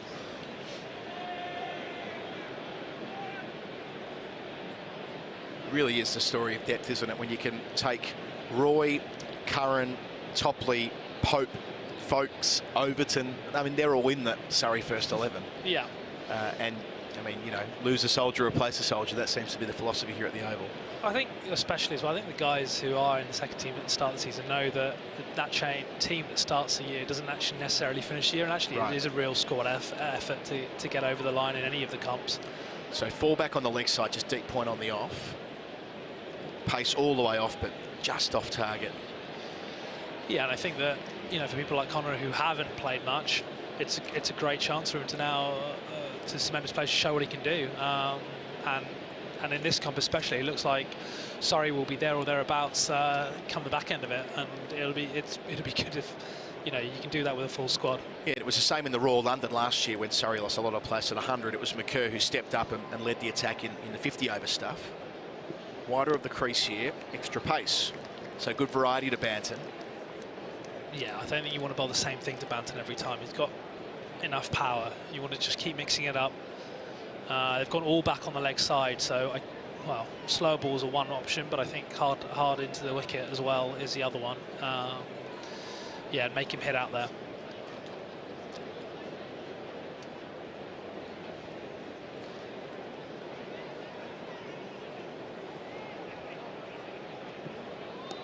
There it is again, although in the air it hangs.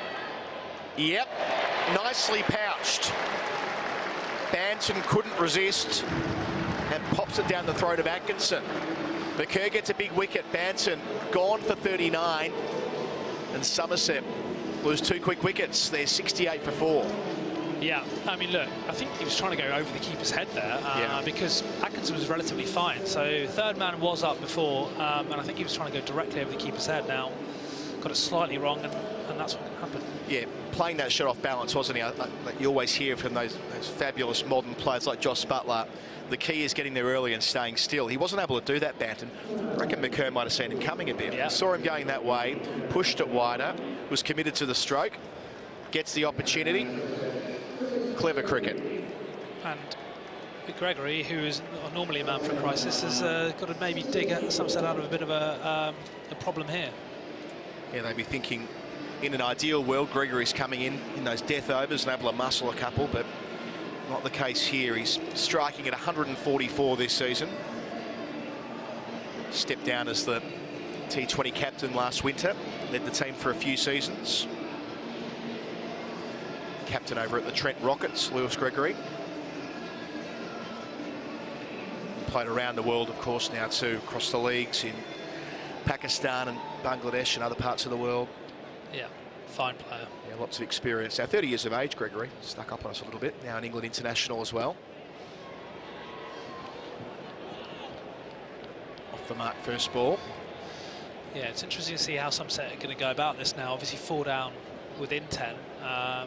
Is it a set of rebuilding for 3 or 4? But teams now seem to just keep going hard. But, you know, it doesn't look like another couple of wickets here could be, you know, a really poor score for them. So, yeah, it's a bit of a balance for Lemonby and Gregory to kind of negotiate. Mid on, mid off, up. Well, top edge again. That'll clear the rope, though, into the JM Fin stand and put down. That's £1,000 put down as well.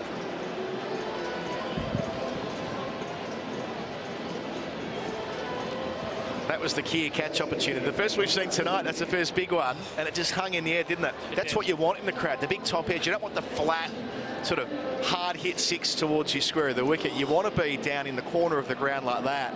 You'd hope as well today it's a little bit less full, obviously because of the strikes. Oh, how about the fella behind him thought he won the grand. Oh, he's devastated on behalf of his comrade about 4 rows in front of him. I suspect there'll be other opportunities.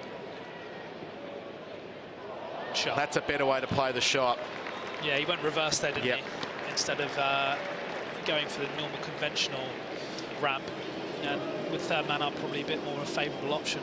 But well played, especially as a slow ball as well. So Lemonby's hit a 6 and a 4 to finish the over. Moves to 14. Looks like they've lost the ball too. Or at least momentarily. It looks like, yes, Atkinson's charged with the responsibility of getting underneath the covers and digging it out. Still hasn't found it yet, you know. Yeah. Oh, that's not ideal, isn't it? A professional cricketer climbing under the covers. I'm sure you would have had to have done that. But yeah, a lot, especially in the second team games. The coach here, Gareth Batty, talks of when he played here as a youngster. Yeah. Back when the Vauxhall end really was the Vauxhall end, and there was the before the stand was built. Yeah. In the late 90s, and when you got pumped over your head, you had to go and chase it. And it might have happened to him from time to time, given that was his discipline. Yeah, it's a lot of change. It looks great now, but I remember netting actually when the playing surface was a lot bigger before they built the stadium. And you know, now thinking about when I first walked into the ground, the playing surface just it seems small, but even though it's still it's still a big playing surface. But the old Vauxhall End stand was I don't remember what it's called then. Do you remember? I think it was just nor do I. It did have a couple of stands, wasn't it? Sununa Ryan. First ball, shout for leg before. It'll be turned down. Gregory not getting a long way forward to the mystery spin. Narayan is always super consistent in this competition. Yeah. He's been great. One of the great draw cards, isn't he? In this comp, he's going at 5.6 runs and over, averaging 18 for his 10 wickets. That's pretty good, and he scores some handy runs as well. So and striking them at 171. So I mean, he really is the complete package. Yeah. And I mean, he's done it for so long in so many different comps. IPL, it's a real good signing for Surrey. Good luck picking him. He's got a slip. Spun as well, that did. Yeah, hard spun. How did you play much against him across your journey? No, I didn't. We played, seen him obviously play a fair bit, but I didn't actually play much county cricket. But obviously had to remodel his action, and he's done that really, really well. So hides the ball, bowls here again, hard spun. Should be one, is one. And actually, you know, has gone through various kind of iterations of himself, but batted a little bit more in the IPL than bowled some years. You watch the action here, hiding the ball till the last possible moment, working out what he's going to do and flicking it out. Correct, yeah. In the tradition of... Oh, he's now clutching his side. I was going to say, you don't want to see Snorer clutching his side. Yeah. Oh, and no, hang on, he really is too, isn't he? And it's not the left side that Clark had the problem with. That's under the right armpit. Ooh, just a few little shoulder rotations between deliveries. Something in the air. Makes a tweak. Here's the mystery spin. Jack Iverson, Johnny Gleeson. Wide of the crease. Yeah, it's got such subtle variations now that it's yeah, it makes him really difficult to face, obviously. No Chris Jordan as yet, although he's warming up, so I think he might be bowling the next. Yeah, we've seen Jordan a couple of times this season bowl 20, 18, 16, 14, like actually backing himself to bowl the last 4. Had that double wicket maiden last week, or the week before last. It was the 18th over of the innings, very rare. On the dance. He's not picked that. Yes, looks, that's fair to say. In the end, the best he can do is kick it away. Yeah. Well, I think it's taking some turn, which would be encouraging. But I'm always kind of surprised there isn't more bowlers who try and do it, that flick action. I mentioned like someone like Iverson, he was doing that in the 50s, and yet it's never really... You see a bowler from time to time, but... I know, you know, Sri Lankan bowlers have done it. Jonathan Mendes was obviously an exponent of it. Herath obviously had that kind of front spinner out the front of the hand that he did. But yeah, no, it's definitely an interesting way of going about it for sure. So the halfway mark, I'll be replaced by John Norman after a few further words from Aaron Haranath. 83 for 4 the score, with Lemonby on 16 and Gregory on 2.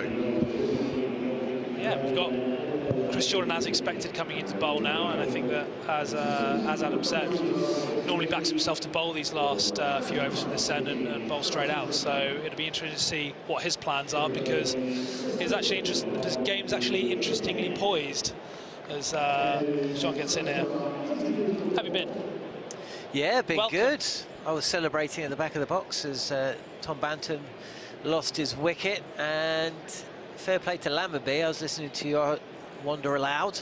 It's kind of the point of commentary, isn't it? Yeah. How Somerset would go from there, and he hit 2 fours straight off the bat. So I think Somerset are just going to keep going. Their approach to Narine, though, I mean, there's that really will be fascinating to see, because well, nobody's got on top of him yet. Yeah, and it kind of is the key to the game, really, because you know, if he bowls his overs kind of untested,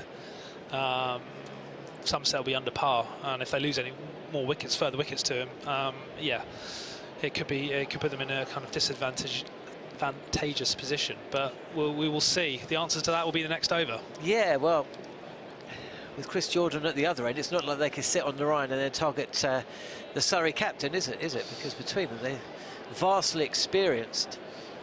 Nobody's taken more England wickets in T20 than Chris Jordan, and few in the world game. I think there's only 2 players who've taken more wickets than Narine ever.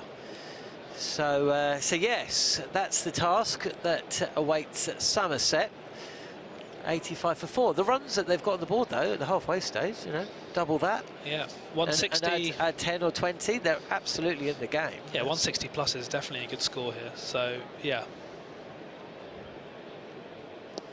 Flicked off the pads. There's experience here from Somerset, and as we say, Gregory's just off the back of success against Surrey. Yeah. Yeah, it just looks like, from the overs that I've seen now, is that pace on seems to be a little bit easier to play than pace off. Obviously, Narayan's a world-class bowler, but it just seems the Somerset batters have found it difficult, and even some of the balls from Moriarty earlier, I know he's bowling the power play, seemed a little bit more difficult. I wonder if we'll see Will Jacks. If we're going to, you'd have to say it'll come sooner rather than later. Yeah. I think at two right-handers, though, yeah, might not be necessarily a favourable matchup for him. If a left-hander, oh no, Lemonby obviously is a left-hander, so maybe if they go with 2 left-handers coming in, then he might be an option. But yeah, I think obviously Jordan's an experienced player, so he's going to go back to himself. I think it makes sense. Well, Narine will bowl 3. Jordan, you'd think, will bowl 4, including this one, so that leaves 3. Atkinson, Moriarty's already been bowled out. Yep. You never know. On the body this time of Lemonby, plays it nicely. He takes the first really quickly. They're running well, they're pushing for that second, but it wasn't there. Floodlights on here at the Kia Oval. First against second. I think Surrey have actually qualified, you know. I think the vagaries of the schedule, I think 2 of the teams below them have to play each other twice. So it means that Surrey actually have already qualified. They want that home quarter-final though, don't they? Yeah, the home quarter-final. I was listening to Steve Harmison speaking earlier, and he was saying actually that could be a game, because there is a lot of conjecture about the scheduling and the fact the UCB top boards are looking at changing things around, reducing games here or there. And he was saying the quarterfinals, actually, you could just get rid of that and just have top. Could do, yeah. Top 2. Yeah. Yeah. Well, no, it would be the top 4 from each, wouldn't it? Oh. How many? No. The 18 first-class counties might have something to say about it. Yeah. Removing another home game if you qualify. But, yeah, I agree, if you want to reduce congestion. See, I always find any tournament which doesn't have everybody playing everybody, home and away, there's something not quite right about that. They're talking about maybe bringing that into the county championship as well, which I just find that, I don't really like that, to be honest with you. Down the track is Gregory. Just for a minute, it looked like he was shaping up for the big shot, but in the end just took the single to the fielder, who's stationed kind of halfway between long on and mid on.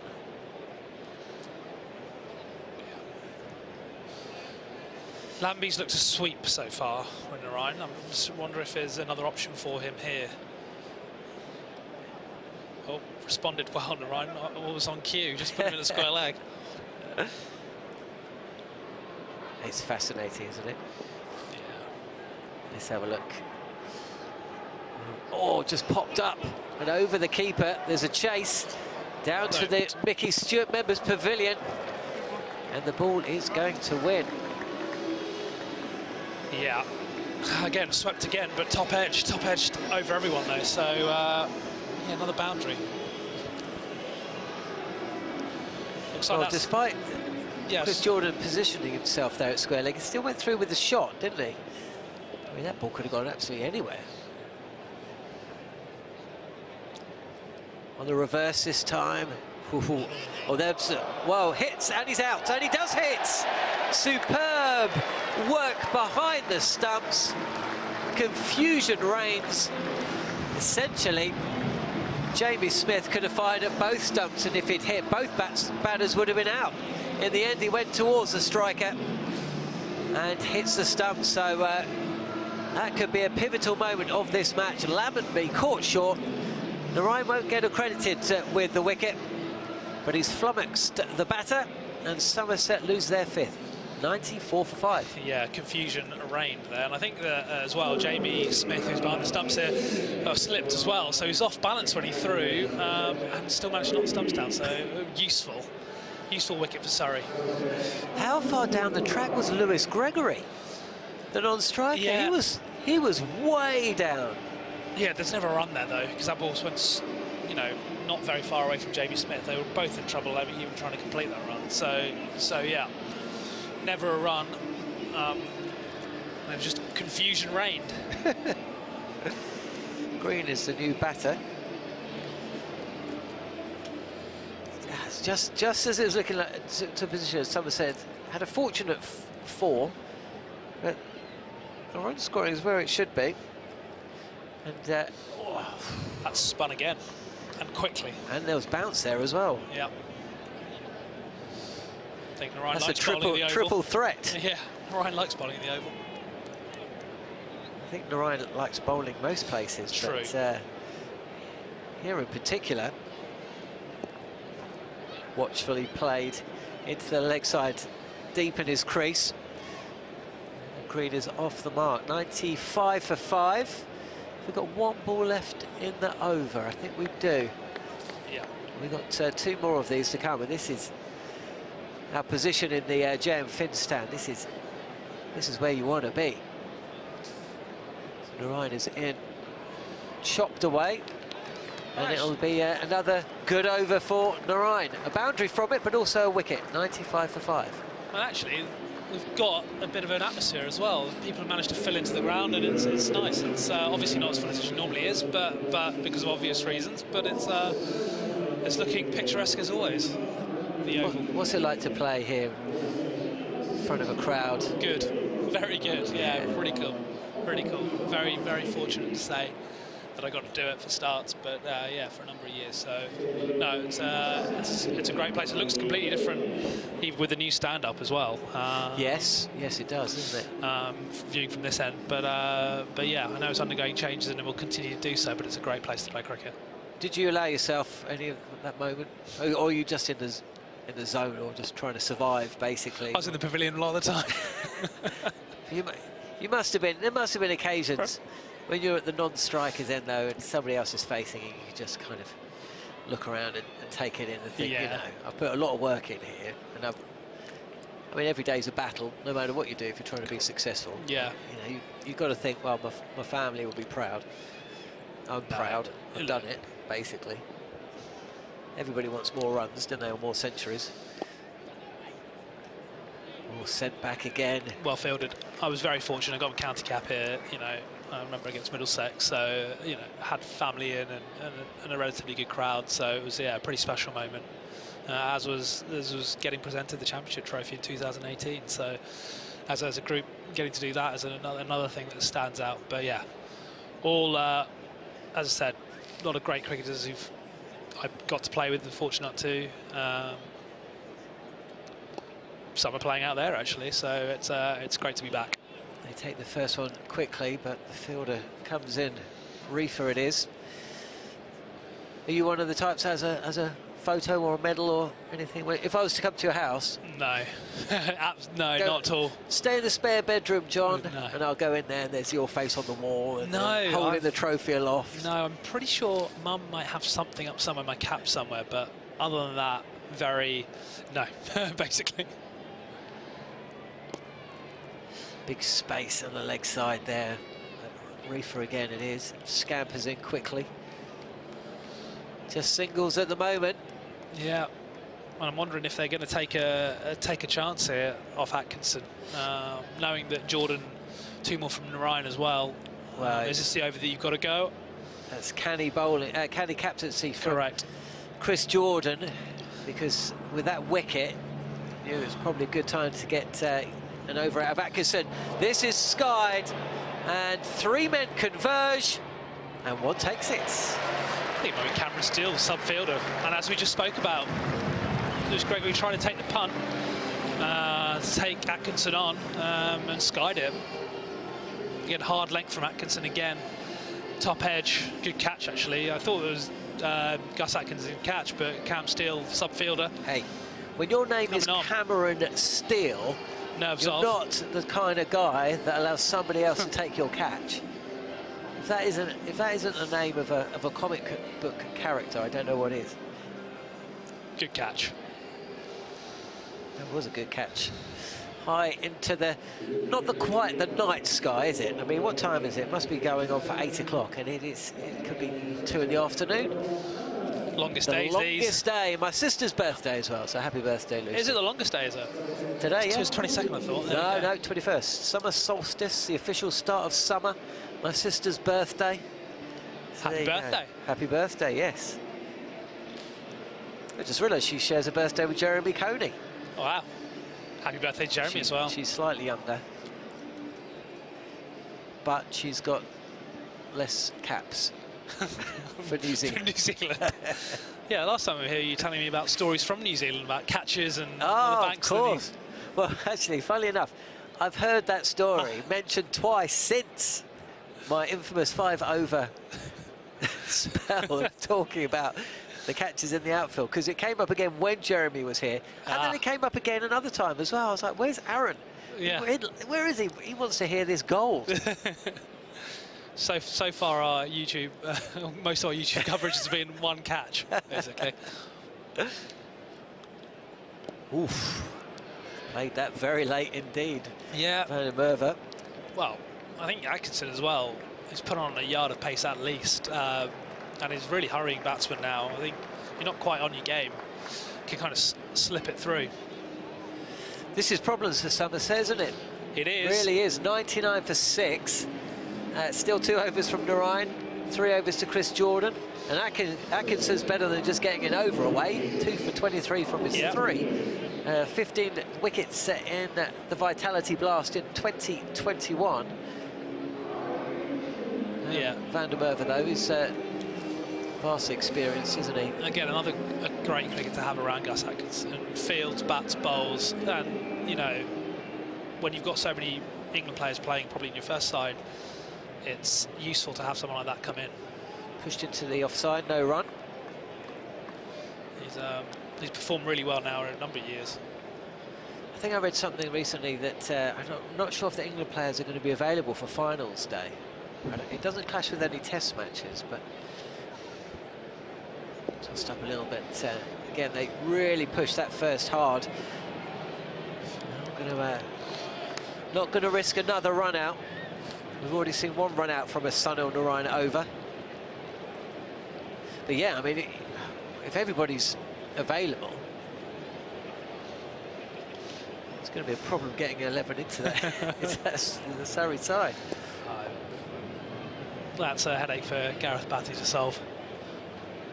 So with Narine here, with the field that it is Narine essentially, he's bowling for singles, and he's saying, I'll give you a single, but if you want anything else, you're going to have to take a huge risk. Yeah, and I think that as well, he's bowling so well, it's difficult to do, right? Yeah.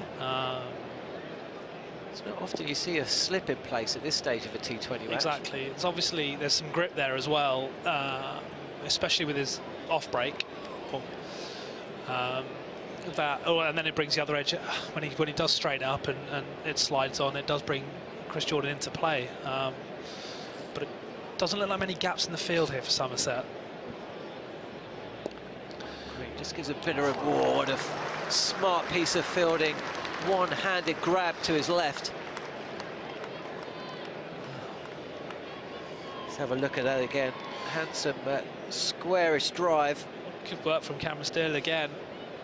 Otherwise, that was certainly going to be 2, possibly 4. It's pushed through the air this time from Narine, and a single taken. Well, yeah, as we kind of discussed just outside of the power play, when Somerset were going pretty well, it was always a case of if Surrey were hunting wickets, which they obviously clearly have been, it does put the skids on the run rate. And now, look, they're going to need something special to get to a competitive score.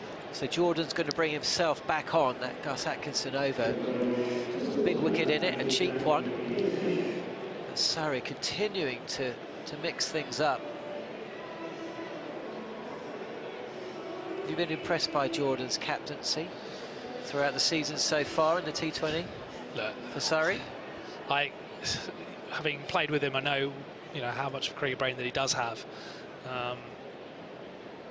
and that experience that he's got now playing around the world is just added that to the bank, and a really solid choice as captain, and also someone who is leading from the front as well, especially with the ball. So yeah, a very good choice, a very good person to coming back to his former club. Yeah, it's a great choice. You know, when you talk about highly gifted footballers, and they say about, you should see what they do in training. In terms of his fielding ability, unbelievable. Really? It's unbelievable. It's unbelievable. Also, when he came onto the scene, I remember as a 17-year-old, he bowled fast. Yeah. You didn't think 17-year-old could bowl that fast, but he did. Because his build was the same here, and it's not, he's not strapping or anything. He's just he just has great athleticism and ability and natural gift to bowl the way he does. Yeah. Oh, I tell you what, this is obscene.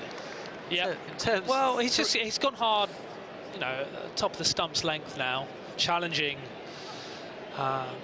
Green to hit back over his head, and at the moment, I mean... It's got the two fielders. Yeah, mid-off and mid-on up, but I think that Ben Green probably, this couple of balls, might try to have a go here.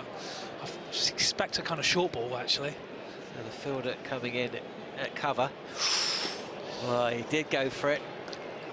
Yeah, it was kind of crying out for... It's getting to the stage where do or die, right? Yeah, absolutely. I thought that Green might have tried to have played a little straighter to that, to be honest. Yeah. But I suppose there is no one really at... Well, he's trying to flat bat him, isn't he, off back of a length. Yeah. Back of a length ball, he's trying to flat bat him over his head and it's missed. It's kind of got through too quick. Pressure on Somerset, and this has been lofted high in the sky, and again the catch is taken. The trap was set, the batter fell for it, and Chris Jordan just showing his nous, his experience and his captaincy skills. Somerset lose their 7th. Yeah, again, he was just posing that question, wasn't he? You know, I'm going to bowl back of a length, hit kind of stomach high, can you hit me off that length? And unfortunately for Ben Green, it wasn't to be this time.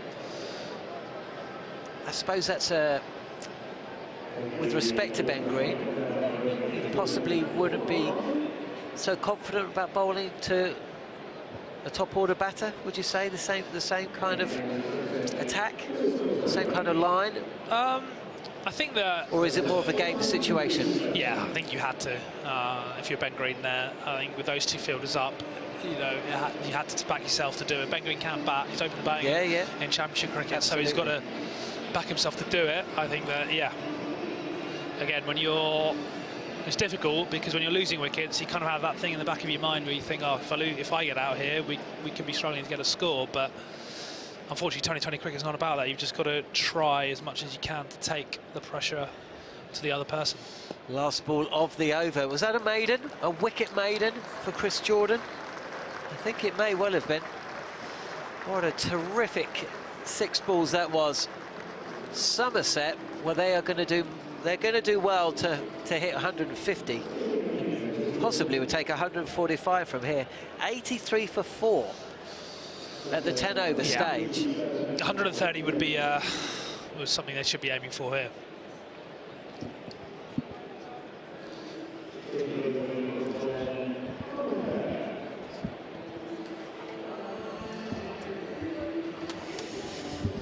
Wow, that was a 5 over spell. An enjoyable one, as I'm rejoined by Adam Collins.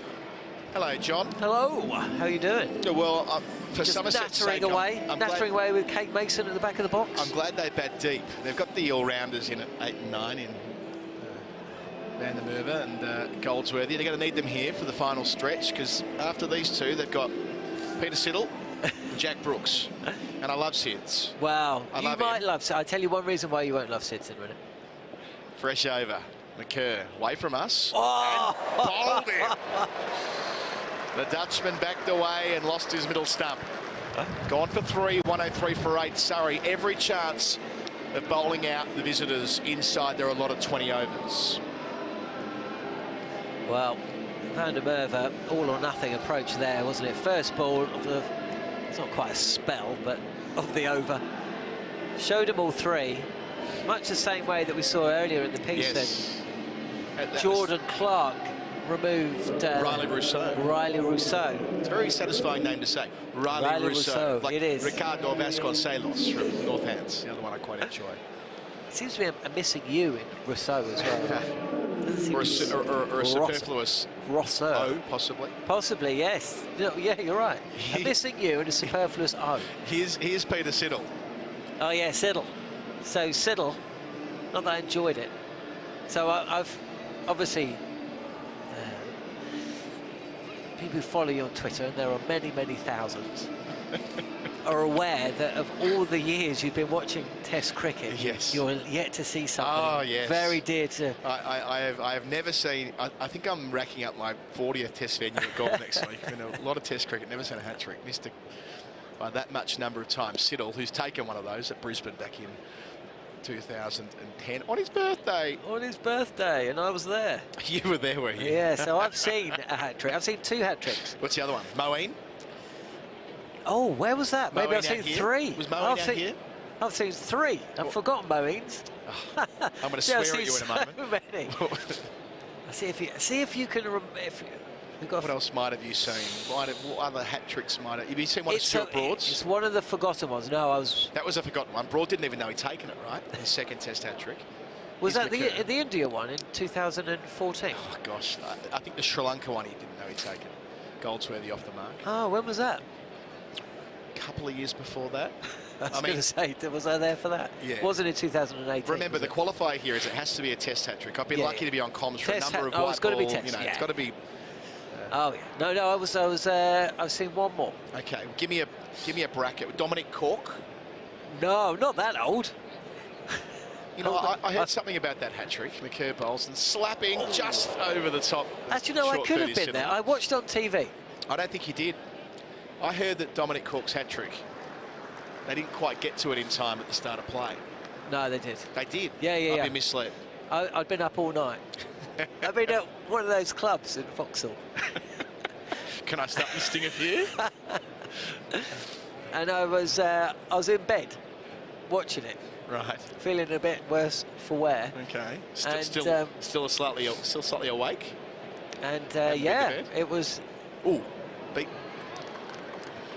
And you were up in time for 11:01 when Cork completed the hat trick. They definitely caught it. Okay. They definitely caught it because I watched it.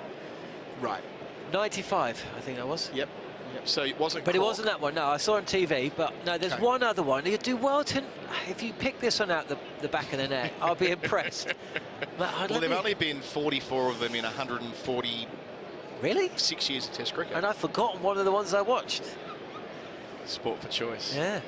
Well, leading edge doesn't quite go the journey. Goldsworthy gets a second single. That's the end of the 16th over. 107 for 8. He's done well, McKerr, after coming on inside the power play when Clark broke down. McKerr's analysis now is 2 for 19 from 3.3 with the wickets of Tom Banton, big one, caught down a deep third,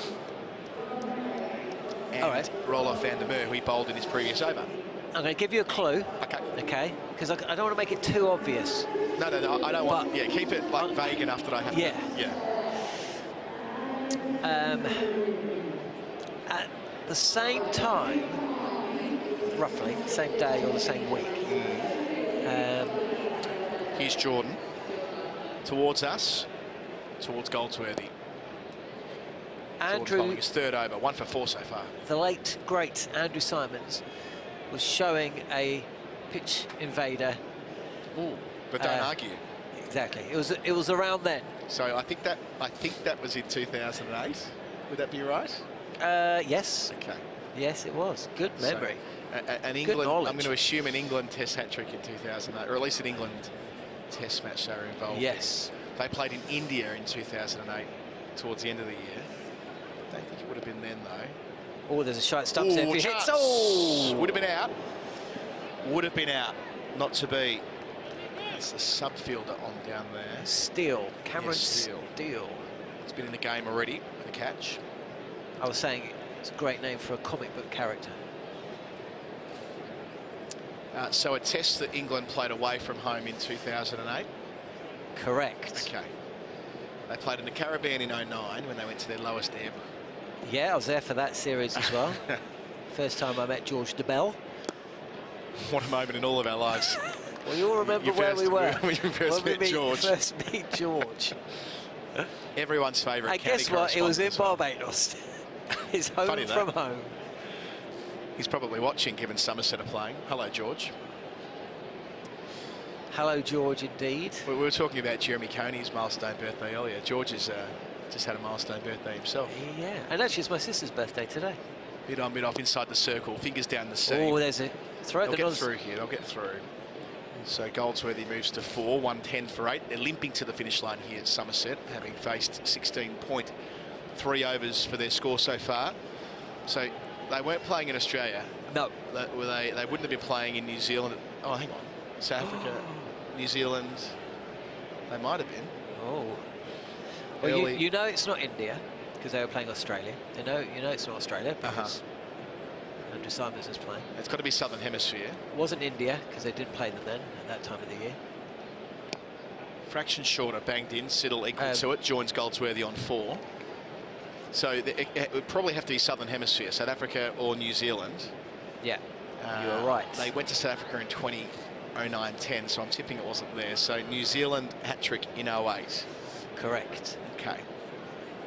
Okay. I'm going to have to start asking 20 questions here. Couldn't tell you who was in the attack. Well, I think Anderson played in that series, but he hasn't taken one. Yes, Anderson was part of that series. Shall I give you some players on that, the 11? I'll go side through bottom. Oh. Close. End of the 17th over, 112 for 8. Side bottom was in the attack. The spinner wouldn't have quite been Swan because he came in for the India series the next year. Help me some more. It was Panesar. Oh, Monty Panesar. But it wasn't he who took Panesar. Wasn't the one who took the hat-trick. You just mentioned him. Oh, Ryan Sidebottom. Yeah. Oh, right. Could have said that bit when I sided. Well, I was waiting for you to say. Ryan Sidebottom. There you go. What ground was it at? Seddon Park. Oh, the Tron. What a great Hamilton. ground. What a great ground. The Rhine to bowl the 18th. Single from the first ball from Goldsworthy. I should say, by the way, that the captain Jordan, who's in great nick, he's taken 1 for 9 from his 3 so far. Mate, he just took a wicket, made it. It was the double wicket hat-trick he bowled out here when we were calling the game that you'll have to remind me who the opposition were. They come thick and fast. Gloucestershire? Gloucestershire. No, it wasn't. It was Sussex a couple of weeks ago. Ah. Sweeping. Outside bit of interest. the line. Yeah, a bit of interest from behind the stumps, but no appeal from the bowler. 114 for 8. So but it wasn't a perfect hat-trick because it was 2 wickets with the final 2 balls of an over and then a wicket with the first ball of his next over. So it was a hat-trick. I think it all counts. I love hat-tricks like that. The first I remember, sneaks through out to point, 115 for 8. The first hat-trick I remember was Merv Hughes' hat-trick, and the good trivia question there is what happened the ball before Merv Hughes' hat-trick. The ball before it, Jeff Lawson had his jaw broken by Curtly Ambrose, and that was the end of the innings. That was a brutal scene, seeing him carried off the stretcher, teeth everywhere. Oh. Next ball, Merv, first ball of the second innings. Desmond Haynes, I think it was. Leg before wicket, 116 for 8. Doing it in singles here, Somerset, just trying to reach the finish line and not get bowled out. Post something around 130. If they're lucky from here, Goldsworthy should take responsibility and take the long handle. If not now, then when? 3 out on the leg side. Works it at the deep point again. I don't think they've had anything more than singles this pair since coming together a couple of overs ago when the score was 103. They've added 14. 1 ball left in the 18th. Having watched a lot of Peter Siddle over the years, it's not him for the long handle. It'll be Goldsworthy. No. Has made a couple of international half-centuries, Siddle, of course, both in the same test match. He made twin 50s at Delhi back in 2013. Well, he was part of that partnership with Steve Smith at Edgbaston, wasn't he? First Ashes He test. was. End of the 18th over. Siddle retains the strike. 2 overs to go. 118 for 8. Yeah, they came in at about 140 for 8 and added about 100, although I think Smith made about 80 of those. Yeah, he did. But that was extremely frustrating because I think Jimmy Anderson has taken Peter Siddle's wicket more often than any other batter in the game, and he'd of course bowled 4 overs before limping off. So how different? I know there's all the talk of Glenn McGrath slipping on the cricket ball, but Jimmy Anderson hobbling off after 4 overs. And 4 very good overs too. He beat the bat about 12 times. You know what I mean? I do find that, and it's not just because of Jimmy Anderson, but I do find the rule surrounding injuries in Test cricket to bowlers slightly baffling. I should say we have some correspondence as Atkinson prepares to bowl the penultimate over of this innings. It's from every county fan's favourite journalist, George DeBell. He says, I hate you both. All sneaking through. Siddle. I don't quite know what Peter Siddle was trying to do there. It was between his body and leg stump. I think he was trying to steer it down to deep third, but not to be. Deep third inside. No, sorry. There's 2 third. There's a short and a deep. Then a deep backward point. Mid wicket. Backward square. Fine leg outside the circle. So mid on a mid offer up if he wants to take them on. Siddle does try and hack it in that direction, but only for the single. No, they're going to come back for the second. Oh, well run. Yeah, that's good cricket from Siddle, because he turned blind just about. That is to say, he committed to taking the second before they'd even reached the end of their first. 120 for 8's the score. Yeah, a better throw, I think, would have been interesting there. But certainly, it's got to the stage in the innings where if you're pushing that first one hard, then you're going to have to come back to the second at some point, and they chose the right time to do it. So 10 balls to go. Making room again. Siddle gets a single. There's someone on our Twitter feed who is enjoying our conversation. It doesn't know what our names are. I'm Adam Collins. He's John Norman. he might be taking the mick. I don't know, but enjoying the conversation. Well, I hope they are enjoying it. You can find us in all the usual places on the internet. I'm enjoying myself. Why wouldn't you, eh? Put it this way: not much going on in the cricket. Mate, let's be honest with ourselves. We can be honest with ourselves and our viewers. There's very little going on. That's a nice shot. I tell you what. Yeah, well played by Goldsworthy to move into double figures. Gets a boundary. His first, moves to 12. It's been a long time coming. This partnership now worth 22. 125 for 8 the score. Yeah, we've seen the batters move to leg side to afford themselves just a little bit of room, but there's one thing doing that, and then there's another thing having the placement and the timing to beat what's still a pretty packed field. But that was a beautiful shot. Somerset need 4 or 5 more of those. It was good play, Goldsworthy. Bouncer here. I reckon that'll be, yeah, and it is signalled a no ball. Goldsworthy, you know, he's coming in at 9, but it's probably a position too low given what he's capable of, although not used an awful lot with the bat in this competition as yet. But there's a bit about him. Played England 19s out of that Millfield production line where he went to school. Well, I think he burst onto the scene a couple of years ago with a late order cameo, didn't it? Went off for through again. They're finding that gap for the second time in the over. Moves to 16 with it. So clever batting, making just enough room. Shuffling to the leg side. Only 2 fielders outside the circle on the off, and one of them's at deep third, and that'll be the catalyst for a change. Third coming inside the circle, and surely they'll drop back either long off or deep cover as a response. Just waiting to see what lever Jordan pulls. No, he sets down long on, so 4 on the leg side. That'll mean that Atkinson will be straighter here to finish. 7 balls left in the innings. Through him. Just past the off stump. Good dot to finish. 131 for 8. 6 balls left in this innings. Yeah, Goldsworthy, just 21 years of age. Good footballer as well.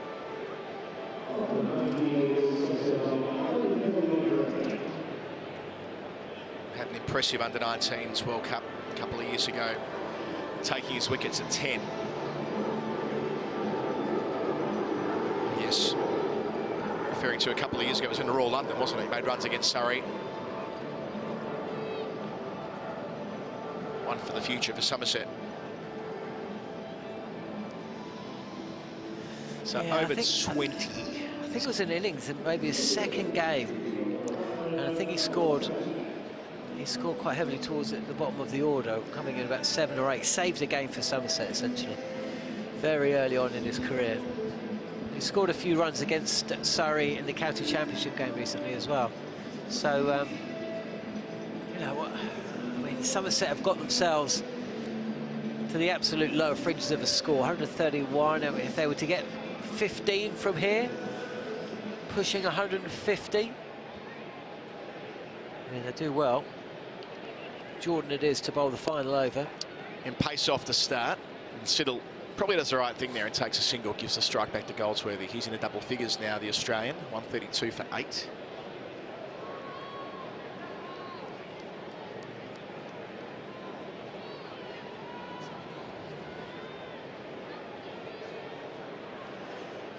As we were going through that conversation there, we had a couple of people jump up on Twitter and say, Ryan Sidebottom, it's Ryan Sidebottom. Got there in the end. Well, you did get there in the end. Did get there in the end, unexpectedly. Jordan, 4 out on the leg side, and slapping in that direction is Goldsworthy into the gap at mid-wicket. Well played. So just getting this score up to somewhere around an asking rate of 7 and over for Surrey in their response. He's hit 3 fours from his last 4 deliveries. Yeah. Deep in his crease, trusted his eye, I mean, the field is spread mid-wicket, and that's where he aimed for, that's where he got. So credit to the youngster. So mid-off up as well. Will he make room and go that way now? Leg side again, just for one. They're going to come back. Oh, Siddle was going to... If Siddle was running to the danger end, he would have done it. But he knew that he was going to run out Goldsworthy, so stayed where he was. And good match awareness from Burns as well. Yeah. Herring in from deep square to give the strike back to Siddle with 3 balls to go. So from where they were at 103 for 8 as we came together about 4.5 overs ago, this is not a bad finish in context. Yeah, another two big hits from here. They could get 145. I think they'll walk off with something approaching a spring in their step. Siddle gets a single they need to give Goldsworthy the strike back with 2 balls to go. England lost that game, by the way. So it was a hat-trick, but it was a bittersweet one. Do you know, in some ways, actually, I'm not sure New Zealand would have won that game if not for the hat-trick, because it sped the game up. It meant that New Zealand actually had more overs to bowl at England in second innings and then ran through them. Third innings syndrome. Yeah, well, third innings syndrome was definitely a problem for the New Zealand for about 10 years. Was last week too. Up and over the top of backward point. It thumps into the advertising boards in front of the Galdari stand. Goldsworthy's 4th boundary in a hurry, in a flurry. He gets him beyond 7 and over. 142 for 8 with 1 ball to go. Yep, another good shot as well. Good game awareness. You know, both the fielders inside the circle, so a relatively safe shot. You know, a fraction wide, you'd have to say, from Jordan. You know, good length. So flashed at it, and 4 more runs. 11 from the final over so far. Last ball here, Goldsworthy. They'll get 2 here. It's well weighted. They'll have to take on Jordan, one of the best fielders in the world. Direct hit will do them. Out. And even to the keeper, it still is enough. They can still get the single, though. Goldsworthy run out for 26 from the final ball. Somerset, it says 144 for 8 on the screen. That'll be adjusted to 143 for 8. Oh, he's in. I think he's in. My apologies. I took it as assumed that he was given out just based on the body language. If he's got back there, then he's fabulous running. The throw was slightly wild. If it was over the stumps, he's gone. I've only seen that one replay, but I think the batter's in. Well, the scoreboard reads 144 for 8, so let's go with that. And a nice little cameo from Goldsworthy to finish, who ends up on an unbeaten 27 from 19 deliveries. There was Siddle, did his job, 11 from 12, all in singles, but turned a strike over diligently. So that becomes a partnership of 41 to finish across the last 29 deliveries for Somerset, who at one stage were 13 for 2 and 68 for 4, but not a bad recovery. Banson top scoring with 39. Lemonby made 21 from 14 in the middle, and the aforementioned Lewis Goldsworthy 27 not out from 19 balls to finish it off. John Norman. Yeah, strange innings from Somerset. They lost those 2 wickets early, but at the halfway stage, I think they would have felt, you know, quietly confident that they would be able to put a score. 160, 170 on the board. They were 84 for 4, I think, at the 10 over stage, 83 for 4, and then they had a horror 5 overs. There was a wicket maiden for Chris Jordan. Sun and Orion was, you know, halfway through another beautiful spell. They lost set batters, and then they looked in real strife, but that innings from Goldsworthy towards the end has just given them a chance. So 2 for 19 for McKerr, 2 for 36 for Atkinson, and wickets for Moriarty, Clark and Chris Jordan. And we'll throw down to Kate Mason beneath us on the balcony.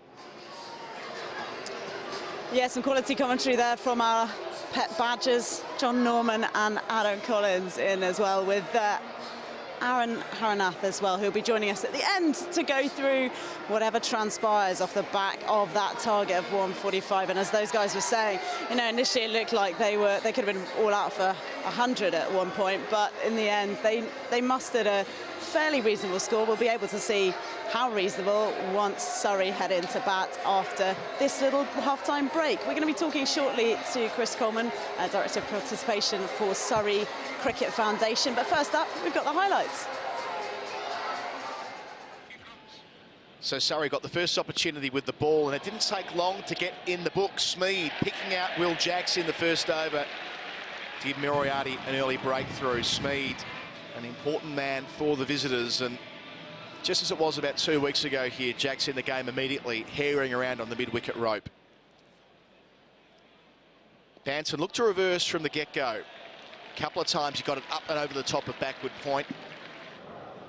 Hit 6 early boundaries. Rousseau was off the mark with a 4 himself, but the leading run maker in the Blast in season 2022 lost his off pole 2 balls later, Jordan Clark, doing the damage just before he was ruled out of the rest of the innings with a side strain, but did his job. Bang. That feels good. Up and over the top. Banton and Abel put together a pretty useful partnership worth 46 towards the end of the power play, both looking to play that scoop and lap shot, taking advantage of the fact that third and finally were inside the circle. That was really nicely played after the field was changed to move a fraction squarer in response to the lap, but the more they played the shot, the more likely it was that it would bring one of them undone. Must be said, though, Abel, that was class. But then he clothed one out to deep backward square. McKerr was under it, playing his first game of the season, and it gave Atkinson a first wicket. In off the rope at deep backward square.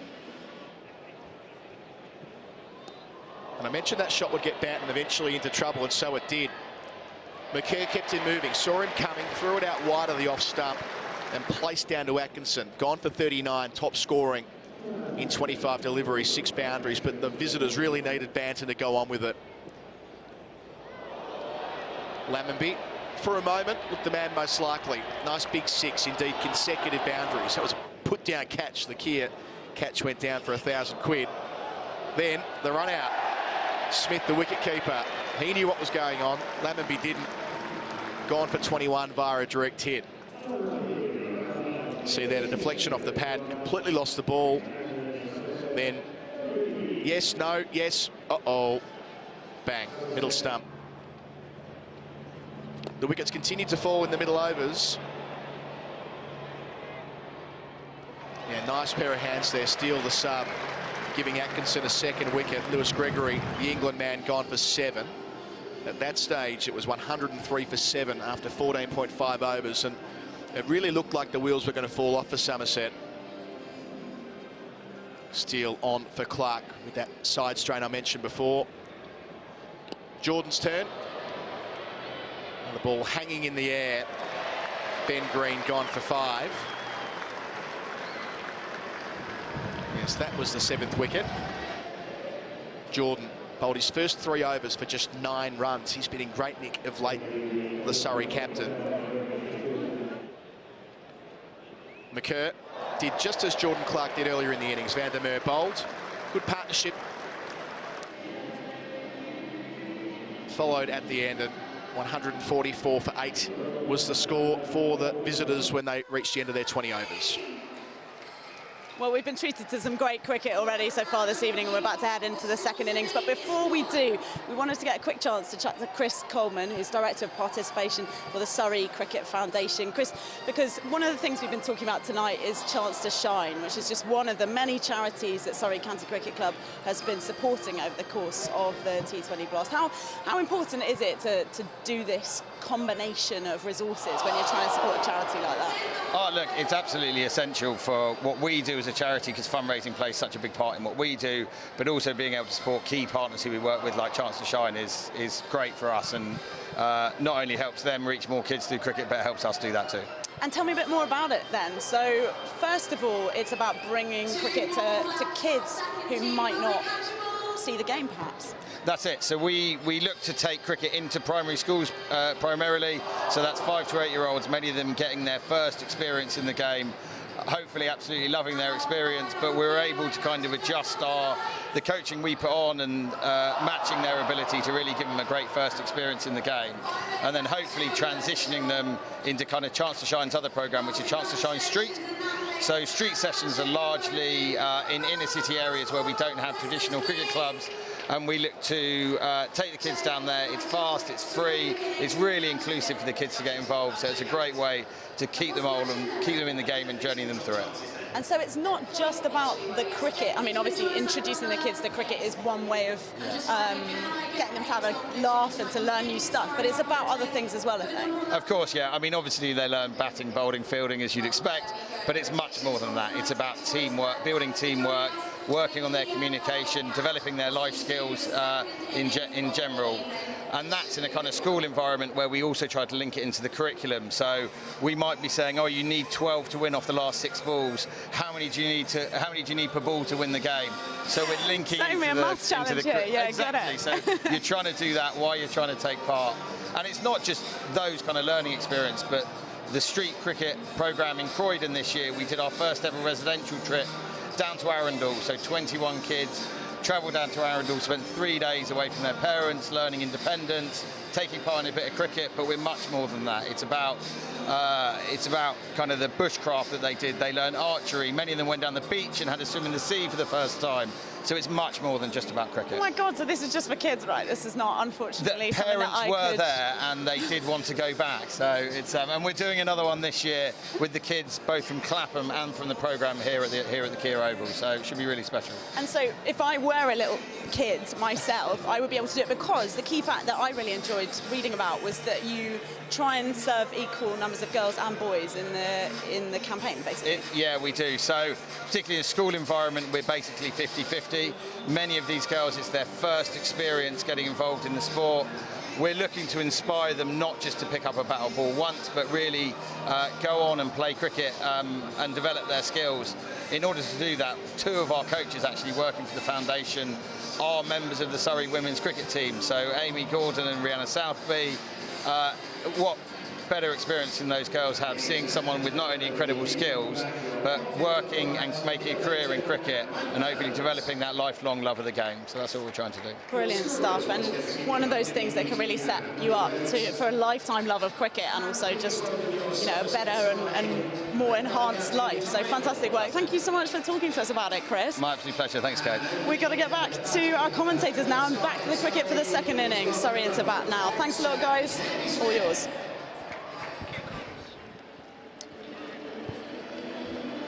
Thank you, Kate. Will Jacks, who started this tournament in wonderful style, making his way to the middle.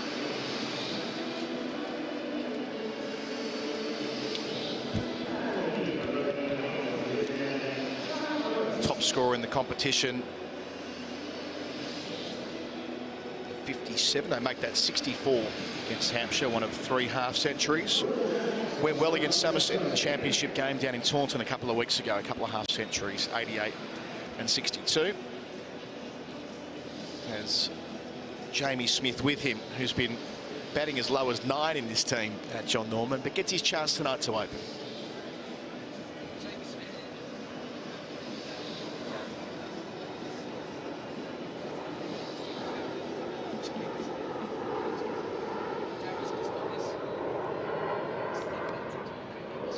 Team. You know, he's worked as an analyst for various different T20 sides, and he says they should bat to 11. I'm not going to do an Aussie accent. They should bat to 11. Every T20 side should bat to 11. Jack Brooks in the headband, first ball. Nice little away swinger to Jacks, who places it out to cover. Fielders outside the circle at deep third and deep square in front of the Peter May stand. So Jamie Smith, who didn't even get into the first Surrey T20 side of the season, Ollie Pope had the gloves, then comes in for the second match and he's batting at 9. Slip for Brooks. They'll need wickets early. 2 dots to begin. So he bats at 9 for about 3 games. He doesn't even get a bat. Then Jason Roy heads off to Amstelveen. And Jamie Smith's opening. So I send that little message to Jared. He likes it a lot. Then the following week, Jamie Smith's batting at 4 for against Somerset in a 4-day game. Quickie shingle. They take it on and do it well. Leg by the first run of Surrey's reply. They require 145 to win to keep their undefeated streak intact. again, it's contrasting styles with Jacks and Smith, Aaron would be back in 5 overs time, but he looks a cultured batsman. Jacks, take nothing away from him, he looks pretty cultured as well, but he looks to ping the boundaries maybe a little more than Smith. Hugely exciting. All-round talent as well, of course. Well, they rate Smith in these parts, don't they? I mean, he made that unbeaten 234 against Gloucestershire and Bristol earlier this year in the championship, where he's averaging 67, so he seriously play. Yeah, Harmy is... just 21 years of age. Steve Harmison's a big fan. He's tipped him for an England place at some point, so Harmy can spot a player as well. So good start this from Brooks, playing just his 3rd game of this campaign. Played the opener against Gloss, took some tap, was back for the win against Essex, taking 2 for 23, picking up Critchley and Sams, a couple of useful players there. Now 38 years of age, veteran on the circuit, Jack Brooks. Pulling to finish just behind square, but picks out the sweeper. Jacks and Smith both off the mark with singles, but just 3 runs coming from the first over. Surrey chasing 145 for victory. And the return of that expectant hum that this great ground has conjured up this year. There's so much confidence in this Surrey side, isn't there? I know it's a lesser crowd today because of the reasons that we know about, but it's just a feeling of confidence and expectation really from Surrey. You know, more so when they're bowling, I think, than when they're batting. But it would be a surprise. I say that, you know, tempting fate somewhat, but I think that most of the Surrey fans here are fully behind the side and fully expecting another win. Here's Peter Siddle. So 2 veterans to open, now 37. He's played 4 games. He didn't play at the start much, and DeLunga was preferred, but now Siddle getting his opportunity. Fine leg inside the circle, and that's down leg to begin to Jacks. Siddle has taken 5 wickets at 24 in his 4 games, going at 8.5 and over. He led the Adelaide Strikers last year in the Big Bash in the absence of Travis Head and Alex Carey, who were both playing Test cricket. He ended up the top wicket taker in that tournament. They won the comp 4 years ago when Siddle made the move over to South Australia. Didn't he move to Tasmania? Yep, for 4-day cricket, that's right. Can't get him away here either. I heard a great story. If I were a better journalist, I would have chased it down and published it. But a little whisper that Sids was successful in recruiting Alistair Cook to join him at Tasmania last season. And if not for COVID and for not the challenges in entering Australia, which both of us know too well, there was a decent chance that Alistair Cook would have turned out in the Sheffield Shield last year. Be still my beating heart. Wow, that is a story. It's one of those where I don't want to know whether it's true or not. Just a good yarn. Oh, that's gone high and long out towards Archbishop Tennyson School. Kia catch. And has that been left? It's bounced over the... I think that's bounced over possibly out the ground. Well, that's going to take a slab with it, I reckon, out of the ball, because, as you say, that's ricocheted off. We'll get a look at the replay. It's definitely gone for 6, so we can get off the up. We'll see if we can... I think it might have hit that bit of concrete where the patrons come up from underneath the grandstand there. Yep, so it did. Off the step, over the sign, out towards the school. Have that. Pete Siddle, who enjoys bowling at the Oval, bowled beautifully here in the 2015 Test match, where he's player of the match against England. Did he bowl in Alistair Cook's final match here as well? Was he selected for that final game? Because he played more tests in the Ashes in 19 than Stark, didn't he? Well, Cook didn't play in 19. Cook finished up in 18. Oh, was it the year before? Yeah, I was here for that. It was against India, wasn't it? Yeah, the Bumrah overthrows. That's right, yeah. So then back at deep screen, deep mid wicket, and again Siddle's down the leg side. So more productive over for Surrey. They move up to 11 for none. Just 2 legal deliveries in this over so far. It's like the story that Steve Smith could... Well, didn't he technically play for Surrey? Smith played for a couple of counties. He played some second 11. Big. He played for Surrey, and he also played some second 11 games for Kent, I think I'm right in saying. Could have gone either way. Was eligible. Quick single. Direct hit would be interesting. Nowhere near it, though. Jacks moves to 8. Ryan Harris was the other one as well. He could have played. Didn't he come over with an eye to play for England? Yeah, I mean, there are a few of them. The fact that Dan Worrell's playing for Surrey full-time and no longer playing in the Sheffield Shield is with a view to trying to qualify for England in what will be 3 years' time, or 2 years from now, but 3 years of full-time residency here in the UK. Makes sense. Siddle pushing Smith back. That was a beautiful pickup shot there, wasn't it, for 6? Siddle, surprisingly, he's only played 94 T20s. He played 2 times for Australia in this format. In 2009, How many? He's played 94 games all up at T20, despite being very good in the Big Bash recently. Yeah. But 2 T20Is, 1 in 2009, 1 in 2010, and that was it. The very start of his career. 1 ball left in this over. 9 runs from it so far. Keeper's in a heap. Siddle loves playing in England. Picked up 4 wickets against Surrey in the championship game a couple of weeks ago. A couple of twofers. He is a ledge, though, isn't he? Oh, he's the best. Siddle. I mean, hard not to love. Such a dependable red ball bowler. 24 wickets at 20 for Somerset this season, having moved over from Essex. My one of my most enduring memories of Peter Siddle was that series that Australia played against South Africa. Last ball here. Off pace. Retains the strike. Smith, he's 2. 13 for none after 2 overs. The target 145. Now, you'll be able to tell me what year it was, but it was towards the end of Siddle's... Well, no, not his career, because he still played till 2018. But it was at Adelaide, so it was in South Australia. 2012 this one. And the conditions were oppressive. Yeah. I mean, we've both been there, and you know, it's a funny ground to watch cricket, because we all know about the hill and the new stand and all the and it's a bit like, it reminds me of Lords a little bit, Adelaide. And the reason I say that is that for people who haven't been to Adelaide and maybe haven't been to Lords, it's almost about going to be seen, but it's also it's a bit like after lunch at Lords. Brooks to bowl over number 3. There's nobody in the stands because they're all in the nursery ground quaffing champagne or out the back in the Harris Gardens, right? Yep. And in Adelaide, I'd say there's probably 10,000 people go to the cricket and don't actually see a bowl being bowled. Yeah, they're all out the back in that members bit where there's TVs everywhere. It's all under shade, and it's very, very pleasant indeed. You can't get in as well if you just got a ticket. It's members only.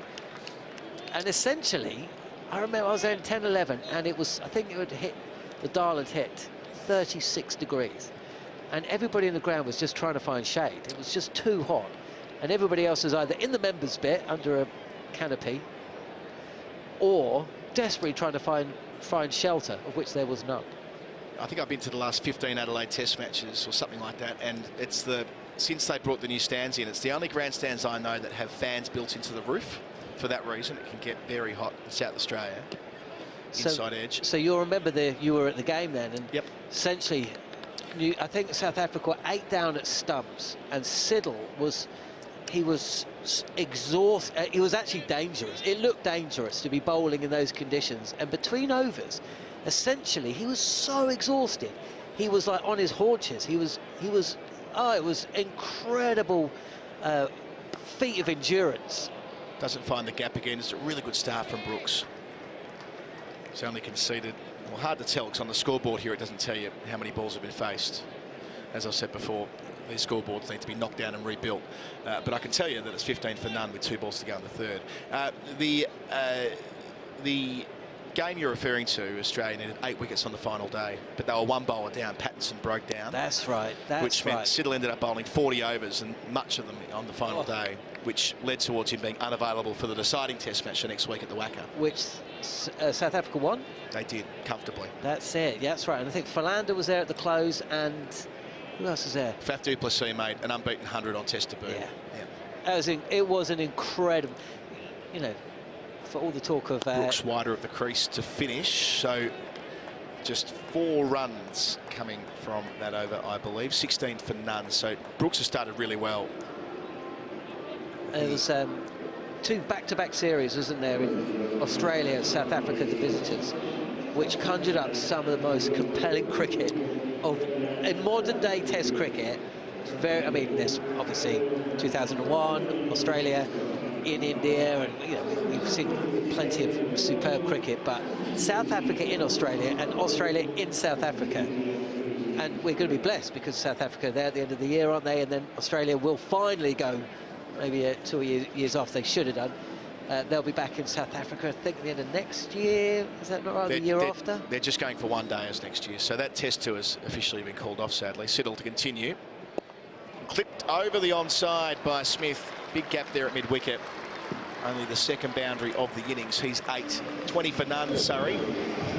They need 145 to win. We're 1 ball into the 4th over. Yeah, so, yeah, you're right. Siddle was a big part of that.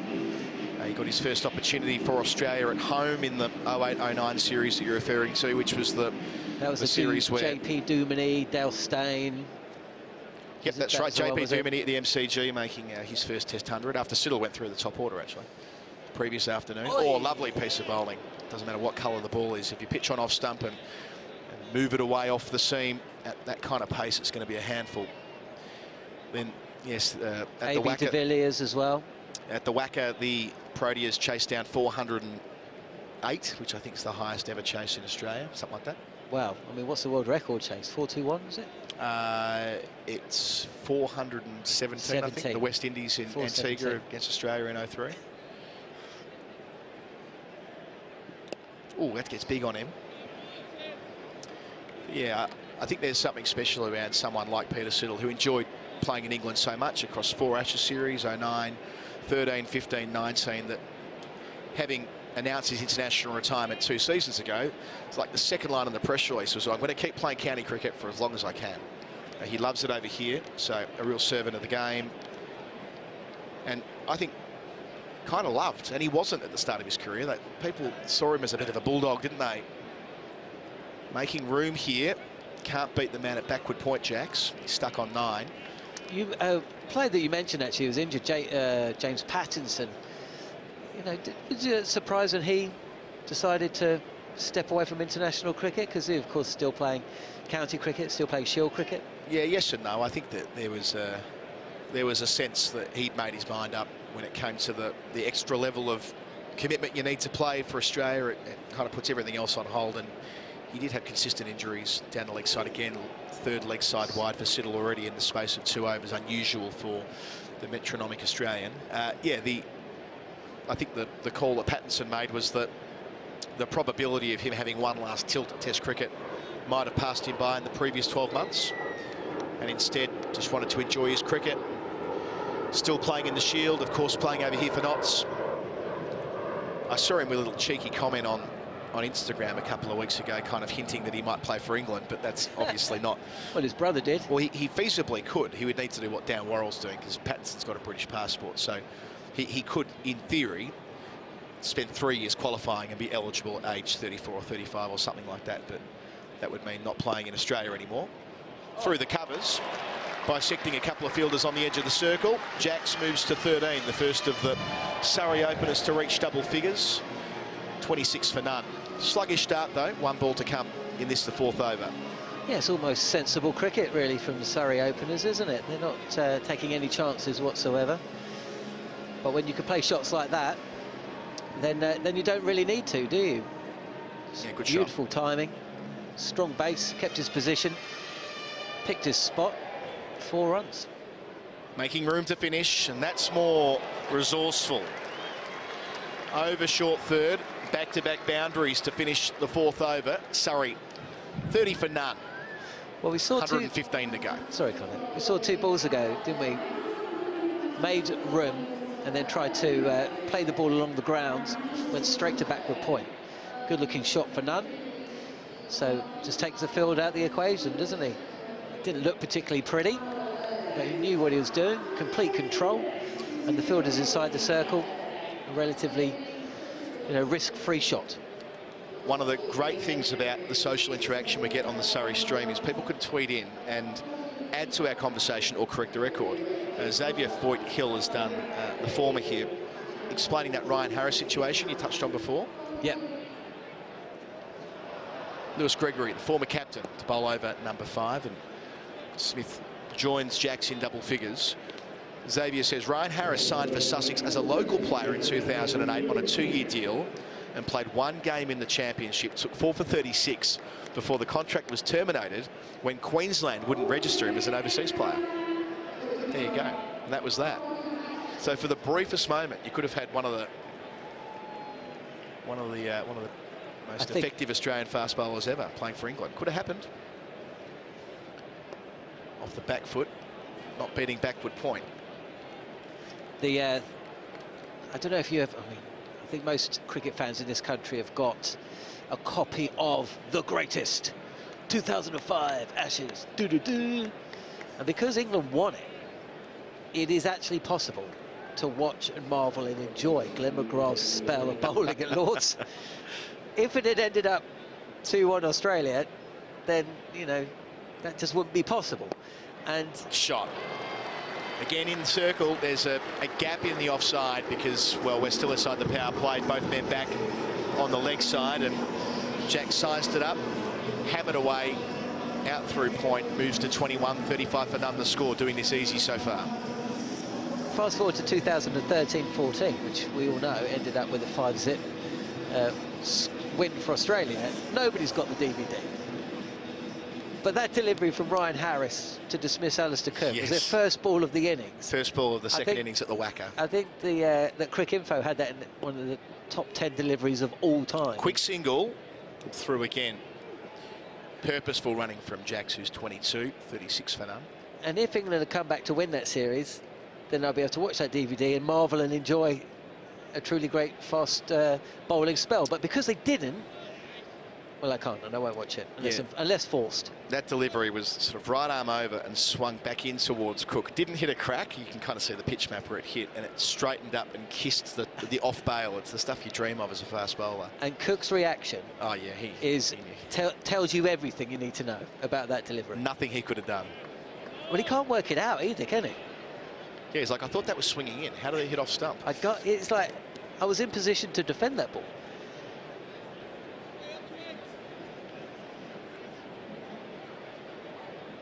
Occasionally you see players who turn out for a couple of countries, and it doesn't happen so much these days. We've seen it with the Netherlands a little bit and other associate nations.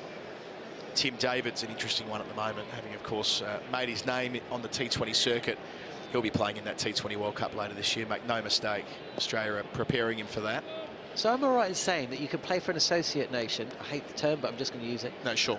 And then you can play for it, but you can't go the other way around. Yeah, that's right. End of the over. I'm going to let you pick up that conversation with Aaron Haranath. It's 38 for none with Jacks on 23 and Smith on 11.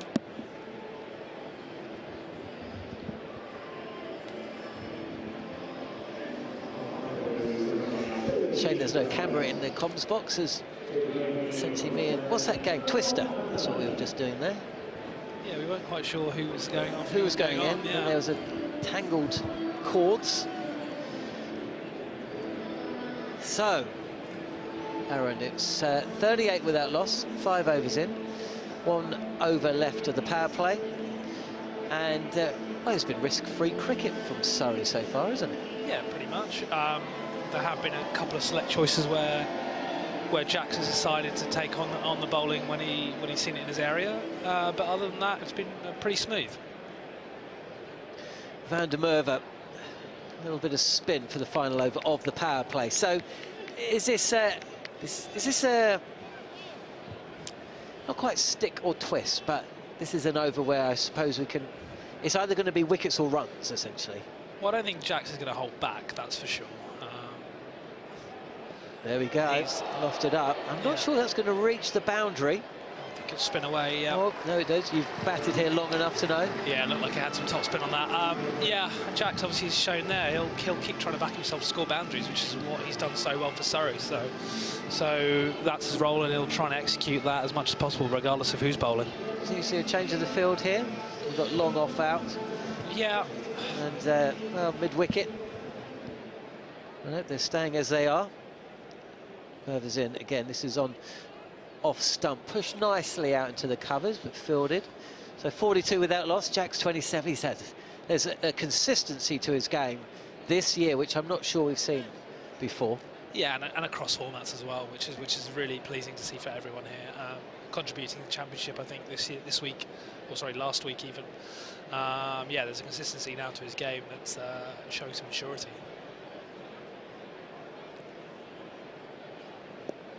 Also, I suppose, with Roy on England duty, he's the pro, isn't he, in this opening partnership? Oh, he's still too young to be the senior pro, but you know, he's played a lot of cricket now, and yeah, he's coming good at the right time for Surrey when he's needed to stand up, which is again really pleasing probably for Gareth to see. It's a little bit of width again. Oh, tell you what, could have picked out the fielder. I remember a couple of years back, Sam Curran went out to New Zealand. He was the overseas pro for Auckland Aces when I think he was 19. I mean, that's... Well, I played with him when he was 16, so you know, when he made his championship debut, and he was pretty good that day as well. So I don't think, you know, age is nothing but a number. Some of the younger guys. Absolutely. I remember him playing, and it was a one-day. Let's see, one-day cup. I can't remember the opposition, but it was very early on in his career, and I think Nasser Hussain, whether it was the first time Nasser had seen him bowl on TV, I'm not sure, but Nasser was talking about him and it referred to Wasim Akram in the same sentence, and you think, whoa, wow, that's you know, he wasn't quite well, there was a comparison there, and you know, when you're 16 years of age and Wasim Akram's name's cropping up in discussion about you, then from someone like Nasser Hussain as well. Yeah, I think Nasser hadn't seen him bat at that point probably as well. So, no, he absolutely hadn't. No. Yeah. So look, Sam is a very, very talented cricketer, I think. You know, and now he's proven it on the international stage as well. He's done really well in the IPL. Done well for England. So 2 overs of spin now. Yeah, it looks like Somerset have decided that spin for an air innings was definitely difficult to play, so they've gone with those trump cards early. Now, whether they need the more men back on the rope, another man in off the rope, to entice a false shot, that's an interesting point where they want to try and bring up mid-off or mid-on and make Jacks or Smith hit into an area that they'd like to induce a false shot. I'm not sure, but that's the thing about scoreball pressure as well that Surrey had in the first innings through the middle. It allowed them to put more pressure on and keep the slips and keep other catchers around the bat. Surrey actually a little bit behind where Somerset were at a similar stage. 10 over stage, Somerset actually was sitting quite pretty. A little bit of space again. Both sides, the batters have shown willingness just to create a little bit of room. It really did not work for Somerset on 2 occasions, but that wasn't really against spin, that was against pace. Yeah, we'll watch this ball, but Somerset looked like they wanted to deploy the sweep a lot. Not going to sweep that delivery, are we? But no, I'm not sure if Surrey, or these two especially, will be necessary sweepers. They'll look to hit our kind of access over extra cover, that area, and try and hit the pockets a little bit more, I think. And then if it's really in their area, try and blast it for 6. But yeah, different tactics, I think. Well, there's big gap at mid-wicket, which is exactly where the ball ends up. And this is the problem Somerset have got, haven't they? Because you push the men out onto the boundary there. There's singles, you know, 6 balls. Yeah, which is kind of over. My point earlier, I think maybe bringing the mid-on up and seeing if the risk wants to be taken by Smith especially, actually, who is going nicely, but Jacks will take the risk where Smith make a choice, I suppose. Well, mid-wicket was targeted again. A relatively inexpensive over there from Goldsworthy, whose cameo towards the end of the innings actually gave Somerset a target to defend. And I suppose, you know, if Surrey go too sensible in their approach, 4 or 5 and over for the next 3 or 4 perhaps, then they lose a wicket or 2. They may invite pressure onto themselves, but you just can't see Jacks playing like that, can you? No, I would suggest that he would take the game on, as is his one kind of normally. So, yeah, Somerset will be in a position where they're going to have to stick or twist in a moment. They can't keep letting the game drift, otherwise it'll get away from them. But yeah, who's going to take that? Whether it's Van der Merwe, who actually has a little bit more experience at Goldsworthy, then well, not sure. Saying that, a little look at the scorecard does show that apart from Peter Siddle, the bowlers have been relatively cheap. Brooks at the top, 2 overs have gone for just 5. It was just those 2 overs for 24 from Siddle, which let Surrey really dominate. Yeah. But they just do seem happy. It just feels like Surrey have got the game in their control, and they're happy just to play it like this for a few overs. Yeah, they've not done much, and they're still going at nearly 7 and over, or 6.9, I think. I can't read it quite. So, you know, if they can keep doing that with the odd boundary when it's in their area, that kind of gets them home. But, you know, knowing Will Jacks, I think he'll be looking to take a few more of the onus on himself to take a few more risks. Well, there was the risk, and it wasn't Jacks, it was Smith. Opened up, but the offside, stepped away from the wicket. And for the 3rd time today, it's been a case of you miss, I hit. Van der Merwe with the breakthrough. Smith has got to go. And Surrey lose their first, 49 for 1. Yeah, spin looking like it's more challenging on this surface for sure. Somerset will be looking to bowl as much as possible, especially some of their left armers to Surrey's right-handed batters. So, yeah, disappointing for Smith there, but you know, plenty of batting, especially this man, Sunil Narayan, as he comes in. Well, this is the strength, isn't it? Surrey promoting Sunil Narayan up the order to come in at 3. So I just got the feeling that the spectators that have arrived here are going to just inching forward in their seats a little bit. You won't want to go anywhere for the next couple of overs if Sunil Narayan is going to stick around. Well, you've definitely got someone. I think Gareth probably played the match up here in terms of left-arm spin to left-hander. Good time against spin as well. Narayan obviously will take his options on. So yeah, it's an attacking move from Surrey. Well, we know that Sunil Narayan incredibly strong down the ground. You know, against spin or pace. If bowling pace, you don't bowl length, that's for sure. And really changed the way T20 cricket is played in a lot of regards. Not just in the IPL, it actually started off in the CPL. That's when he was promoted up the order for the first time, and then it worked a treat for a couple of years for Kolkata Knight Riders. And we see him here today. Will it work today? Yeah, he's one of Kolkata's retained players as well, which says a lot about him in T20. First ball. Yeah, just the expectation levels have just risen a notch or two. If you are just joining us, sad news that his West Indies former teammate, Karen Pollard, it's down the leg side. It's a gimme ball, really, from Van der Merwe. Narayan will come back for a second. Karen Pollard ruled out for the rest of the season with a knee injury that he picked up earlier in the tournament. So that is a blow for Surrey, because whilst, you know, there's only been that one cameo, really, against Hampshire. He hasn't really done it with the bat. He's been a real presence within the dressing room. I've been chatting to Gareth Bally about that. You know, fields well. And has bowled a few steady overs as well. There's the shot, wind up. Will just be the one, though. Yeah, disappointing loss for Surrey, especially as he was coming to a little bit of nick and obviously contributing, getting used to the surroundings here at SE11. Disappointing, but again, wishing a speedy recovery, basically. I mean, yeah, it's going to be a loss for Surrey, and I know he's involved with the Spirit, right? I'm pretty sure he is anyway, someone can correct me, but yeah, there'll be a loss of both, but yeah, speedy recovery, and hopefully he can get him back here as soon as possible. Yeah, absolutely.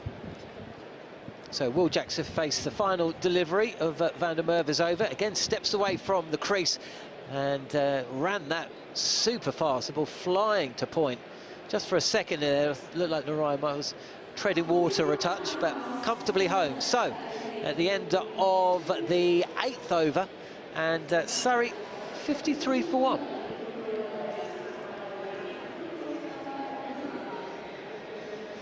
So how do you assess the game? I suppose from a Somerset perspective, it's a kind of all-or-nothing approach when it comes to Narayan, but it's the Jacks wicket that they desperately need.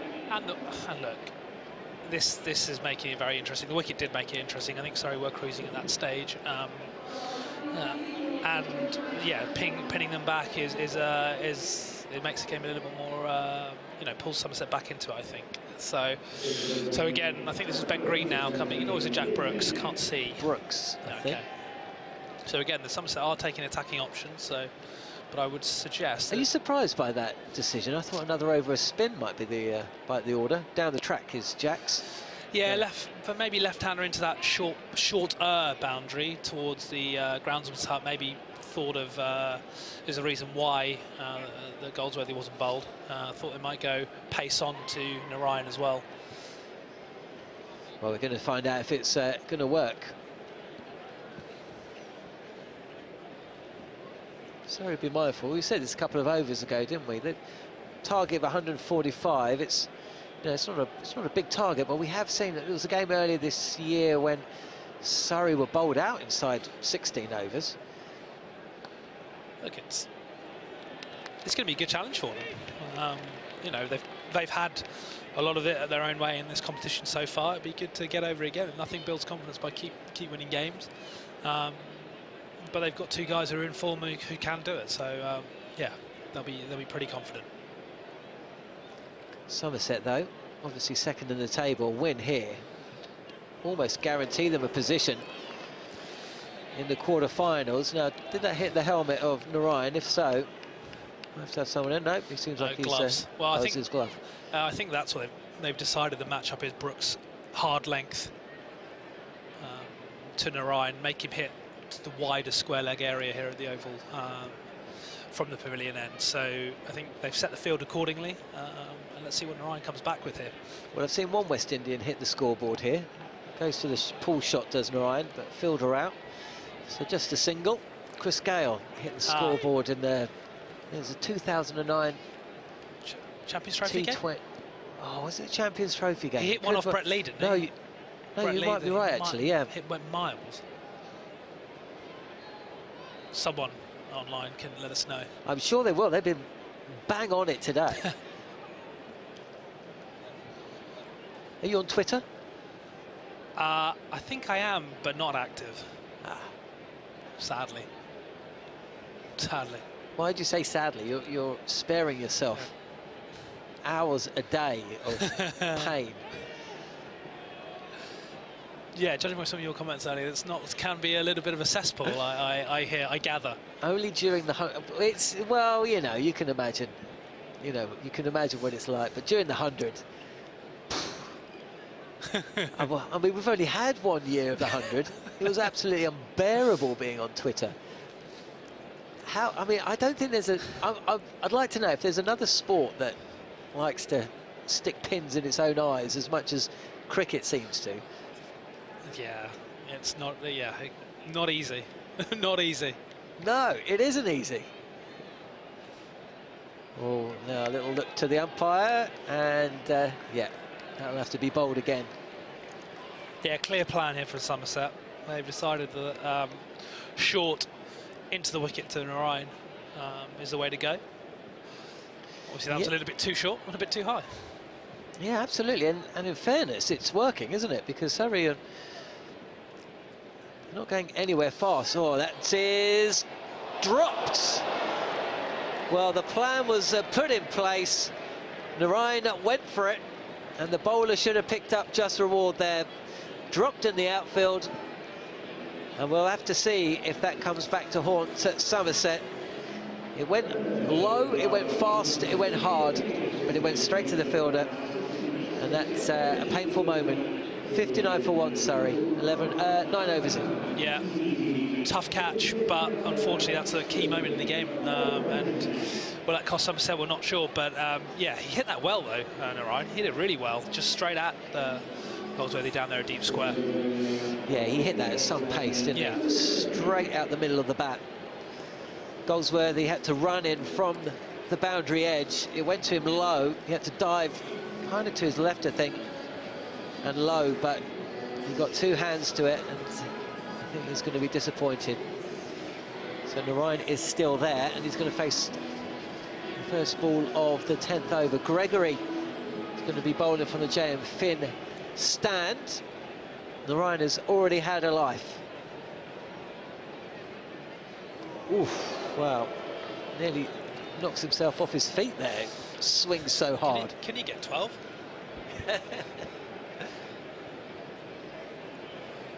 That was, yeah. Would have been a few rows back if it connected.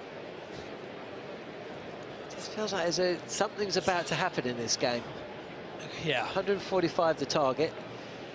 The run rate just starting to creep up to 8 and over, just under. There it is. In the slot. Oof. I tell you what, that wasn't too far from the little chap in green. Down there, bounced about 2 foot in front of him. No chance of a catch in the crowd? No, I mean, if I was that kid's dad, I'd be diving in front of him to save him, I think. That was in the slot though, wasn't it? It was, yeah. The fielder looked interested, but the moment from up here you can see he got good connection. The moment he left the bat, it was going the distance. Now race on to cut that off. Come back for a second. So good start to the over for Surrey. A 6 and a 2 from Gregory's second over, and the score suddenly jumped up 67 for 1. Remember, Narayan dropped in the last over. Final ball of the 9th over. Goldsworthy, whose innings at the end for Somerset got them up to 144, but he's put down Sunil Narayan, who goes again. He's clothed this though. It's going to go straight to the fielder, and this time no mistake in the deep, and Narayan has got to go. Yeah, he again gone hard length again for that pull shot. He didn't get as much on that as he did with the first 6 of the over, and it was a good diving catch actually. I can't make out who that was, but it was an important catch, definitely in the context of the game.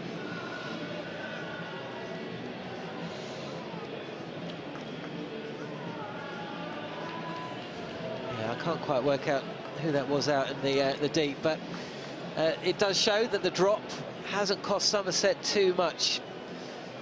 Ryan goes shortly after, 67 for 2, approaching the halfway stage of Surrey's innings.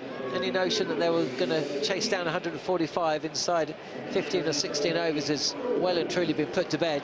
The run rate needed from here, 7.55. Rory Burns, the new batter, hasn't played a lot of T20 cricket, couldn't get into the side for the first 7 games or so. Yeah, but he's played well in the last game. We saw Surrey through in the chase against Hampshire, I believe. So yeah, 25 not out, I think. Again, this is suited for him. Come in, he'll hit in different areas to Jacks, and he'll put the bowlers under pressure in a different way. I think, yeah, this requires a steady head for a chase. I think Rory Burns has proven that in the past, definitely. Yeah, I'll go with that.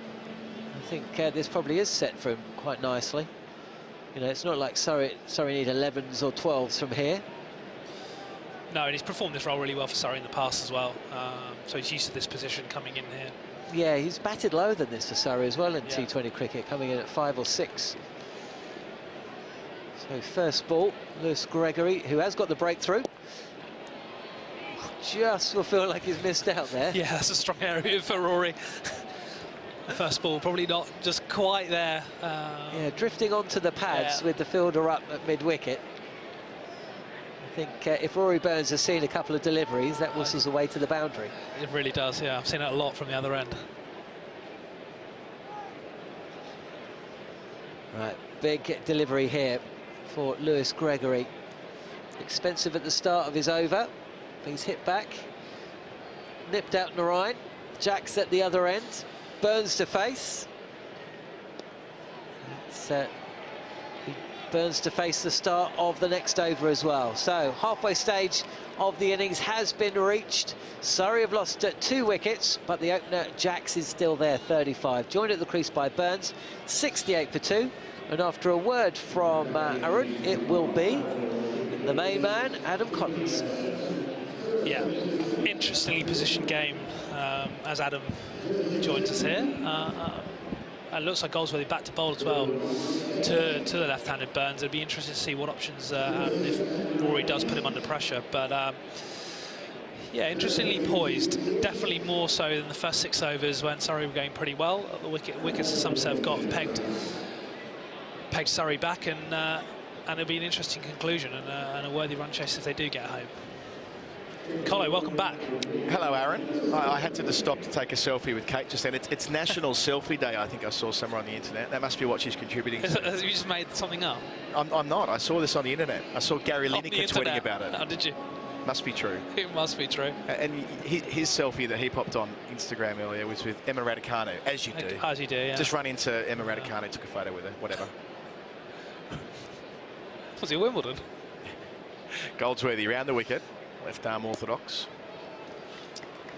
Easy single for Burns, who doesn't get many opportunities to play in the shortest form of the game. Hasn't got a great record, but an experienced hand. And that's what they need. That's what they need in what could be a close run chase, halfway through and not quite halfway to the tally they require. 145 the target.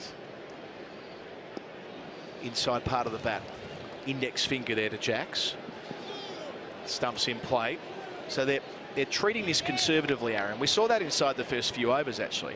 Gary Naylor next door pointed out to me that the combined age of the Somerset opening bowlers was 75 and the combined age of the Surrey opening bats was 43 or something like that. Who says Surrey only bring in players who are old and experienced? Here's Burns over mid-wicket. Great that shot. might go the whole journey. Yep, it sure has. Yeah. Crashing into the wall in front of the Bedser stand. 76 for 2.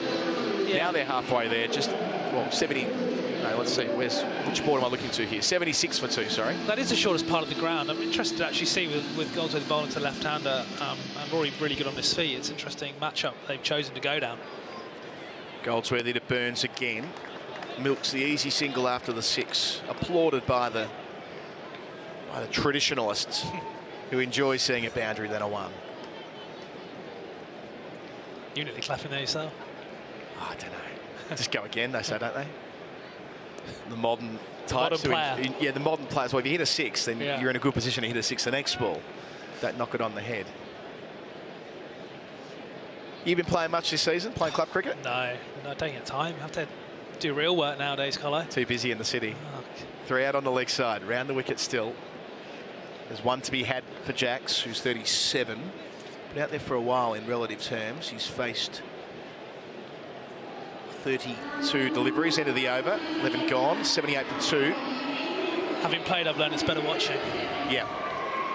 Yeah, you often hear that conclusion from former pros, that it's a far better game and you don't have to suffer the routine failure that's baked into being a professional batter. Yeah, exactly. I don't think I need to see another Red Dukes again. Can we recruit you to play a couple of games of jazz cricket towards the end of the year? Absolutely. That's where I'm better suited. I'm going to drag you into a game on the 16th of September, I've decided. I've got a little fixture in the diary. Okay, perfect. You're in. Great. You're going to play for my podcast, The Final Word, against the Oval Dream Boys out at Dulwich. The ODB of there, as they refer to themselves the as. That's my, sort of my other team. I'm in both WhatsApp groups. So. It started a new paper from Green. I'm copying grief from the back of the box. Adam Collins has lots of friends, by the way, everyone. Lots of friends.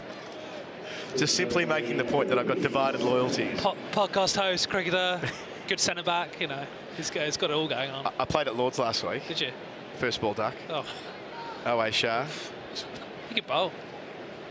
Was he bowling off spin or was he bowling seam? Bowling off spin. Oh, sorry. Just totally, just bottled it, really. It can happen at Lords. Then got a 6 and out on the nursery ground. Nice. I didn't realise, well, I did know before playing, but I didn't realise they changed the local playing conditions on the nursery ground. I did not know that. Burns wants a quick single, not one there. He stays on 9. Yeah, Ben Green does normally go pace off. Yeah. He'll bowl a lot of slow balls. The change-up normally is the actual quicker one. I'll probably go under the bat if he does, but normally a lot of cutters into the wicket.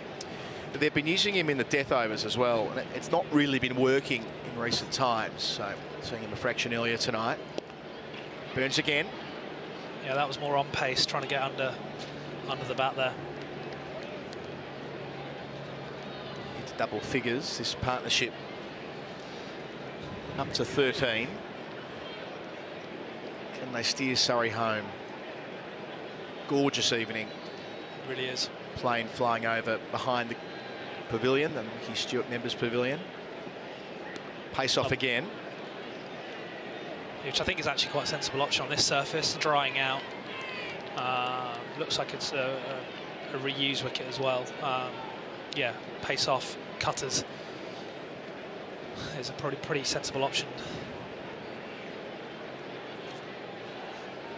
So fielders out at deep third, deep point, fine leg, deep backward square, deep mid wicket. So mid off, mid on, an option for Burns, but pace off once more. So he has to take the single out to deep mid wicket.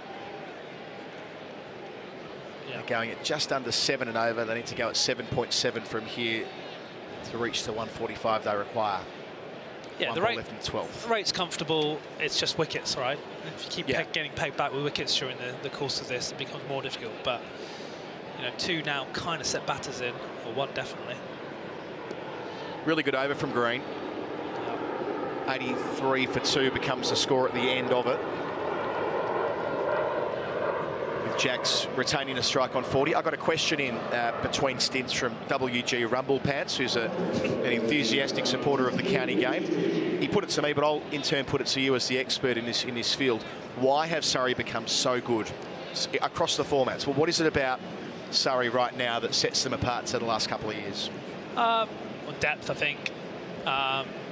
Definitely got young players now. I suppose that batch of players when I left Surrey, that Verdi's Curran, other Curran obviously, Ryan Patel, they've got people like Pope, Jacks are all coming good and maturing and playing enough cricket to get better. And I think that's a credit to the coaching staff and backroom staff to develop it. That has developed them, and also to Alec as well. So yeah, that's certainly one reason. And then recruiting smart as well, bringing people like Worrell, Kemal Roach has been here before. They can learn from the best. Hashim Amla has been a constant and been a great influence, speaking to the lads, as he always is. So that peppering those great players in with a young emerging group, which is never easy to do, to strike that balance, but has been done particularly well, I think, over the last 2-3 years really, which is playing fruits now, which is great. Maybe it comes back to a point you raised in the first innings. Burns facing up to Gregory, his third over. Swing and a miss. Is there an edge there? It's given, caught behind. So Burns goes for 11.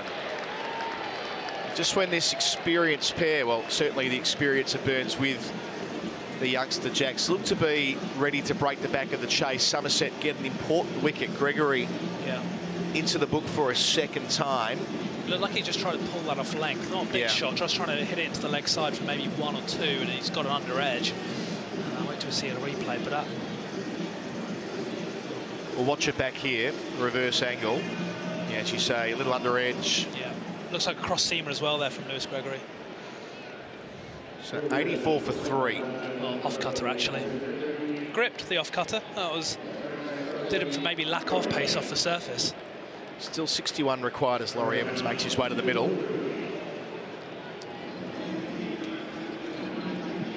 Yeah, the point you were making earlier around experience and the young players coming through, because a lot of England players go off from Surrey, it does give the chance for the younger players that may not be there if they weren't so depleted by England representation. A player like Jamie Smith being an example of that. Exactly, and I think that, maybe a few years ago, Jamie Smith was getting those examples and he didn't actually necessarily know his game as well as he does now anyway. When you have that exposure, that gradual exposure, you get better, and that's paying serious dividends now, especially in the case of Jamie Smith. Wow. Evans, a new man, in 148 runs at 21 in the competition, striking at 118, a best of 29 against Hampshire in the win a couple of days ago. A few other unbeaten scores in the mix there too. Big Bash winner. Big Bash winner, that's right. Man of the match. It sort of took him a dozen years to become an overnight sensation on the global circuit, didn't it? Playing in a Big Bash and other parts of the world through the winter. Look, he's got a great record in T20 cricket. I think he's been slightly quiet by his high standards, especially in this format, but no reason why he can't do it tonight. Kind of start his tournament off. Yeah, that Big Bash, 361 runs at 40, striking at 144, Evans. So for a player who started here, went away, came back on loan, wasn't it? During a sort of COVID-y, strange, unusual situation where players were in isolation and some others had the virus and they had to recalibrate the team. In comes Evans and then signed back where he started. Yeah. I mean, having played with him and then against him, you know, phenomenal ball striker. Yeah, sorry, lucky to have it back. Well, 200 games in this format. Short ball down the leg side. You could see Gregory was appealing there, hoping, I suppose, to convince the umpire there was some kind of noise, but these days they know what's going on when they see an appeal like that. The bluff. The bluff. Yeah, didn't quite work. Used to work. It was one of those things you saw in the 90s quite a lot. But it worked a little bit more in four-day cricket when the umpire's slightly mid-afternoon, you know, slight break mentally.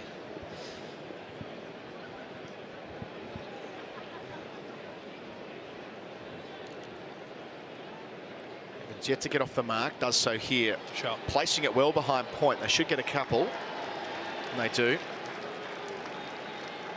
Yeah, really nicely timed off the back foot. 87 for 3. So 1 ball to come in the 13th. 2 good overs here for the visiting team. Yeah, getting rid of Burns and keeping that run rate ticking up. It's now above 8 now. So for the first point, for the first time in the game. So yeah, it's been a good couple of overs for Somerset. Just taking wickets at the right time, pegged Surrey back. I think that's been the theme so far in this innings. 58 to win. Jacks wants 2 here off the bat. Good charges back. Good running. So Evans moves to 4, gives the strike back to Jacks. 89 for 3, 7 overs to go. 56 runs required. Adam Collins, Aaron Haranath with you on the call here at the Kia Oval. Wickets to fall so far in the Surrey chase. Jamie Smith was bowled by Van der Merwe for 13. Sunil Narayan made 13 as well before he was caught for the bowling of Gregory. Rory Burns caught behind off Gregory as well for 11. At that stage it was 84 for 3. Bringing this pair together, Jacks 41 from 37.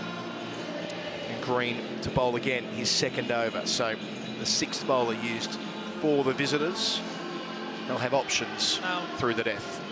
Now Ben Green has gone for a very Antipodean look. You'd call that a mullet, wouldn't you? Yeah, and a moustache. Together at last. Yeah. Pulled with authority. Jacks seeing a gap there at mid-wicket. Not a big gap, but big enough when you hit it as well as he does. He's up to 45, and after a couple of quieter games, Jacks back to where he was back at the start of the season. Yeah, the problem with going pace off is if you do drag it down into the surface and give the batter the time to adjust, he can pick his spot a little bit, which Jacks obliged. I say a couple of quiet games. He made 43 against Middlesex a couple of starts ago, and in the break he made 2 half-centuries against Somerset in the first-class game. But yes, back-to-back 50s earlier in the campaign against Gloucestershire and Hampshire. A 57 against Sussex. Serious player, Will Jacks, 23 years of age. Feels like he's taken the next step this season. Absolutely, yeah. I think I was just saying earlier that what would be really pleasing is that consistency across formats. Everyone knows about his white ball ability and striking ability, but actually dovetailing that with some good innings in the championship is great for the club. Mid-off up. Again, running his fingers down the seam, Green, good bowling. Yeah, that's the kind of length that you want with those cutters. Getting the batter forward. Interestingly, actually, that looked like it held up in the surface because there only was 1 bounce to cover. So that, as the wicket dries out, continues to dry out, sorry, and gets more wear on it, will be a factor, I think. Yeah, you're right. That is a mullet, isn't it? Yeah. Shave down the sides, bit of party down the back, and the moustache. Outside part of the bat, quite fine. Could be a second. Yep. Evans gets through comfortably. He's 6. 96 for 3 the score. 49 needed from here. You never thought about that look? There are some relatively incriminating photographs of me, probably around age 22, 23. I was quite committed to the sort of David Beckham push triangle thing at the front, but letting the hair grow a bit too long down the back. Short ball pulled again out towards mid-wicket, and the result is the same as it was for Jacks earlier in the over. Well, that was Evans on in the pace. double figures. That was on pace ball, yeah. Short ball, and I just sat up. I think, with all due respect to Ben Green, it's not necessarily the easiest thing to do. Watching it back here, yeah, into position early, Evans. The 100's up, 100 for 3, so just 45 to go. It was only ever going to take 2 good overs, wasn't it? Only needing 145. Sure, losing Burns when they did, but an experienced man replacing him, Evans, and a man in form, Jacks. Takes, you know, 2 good shots, doesn't it? 2 good shots in a small run chase where it changes momentum. 6 overs to go, 45 needed. Good over that for the home side. What was the most outlandish haircut you sported in your younger days? I'm very much straight back and sides. I'm pretty boring, mate, to be honest. That means now you've retired from professional cricket. Yeah. This is the time, right? You're in the city. You can do whatever you want. As long as you're making the money. Yeah. Well, as long as you sell, you know, buy low, sell high, and all the rest of it. Exactly, yeah. Money never sleeps. Yeah, clip the ticket, all that. All the other terms you probably don't use. Exactly, yeah. Then you're entitled to, I think, grow it long.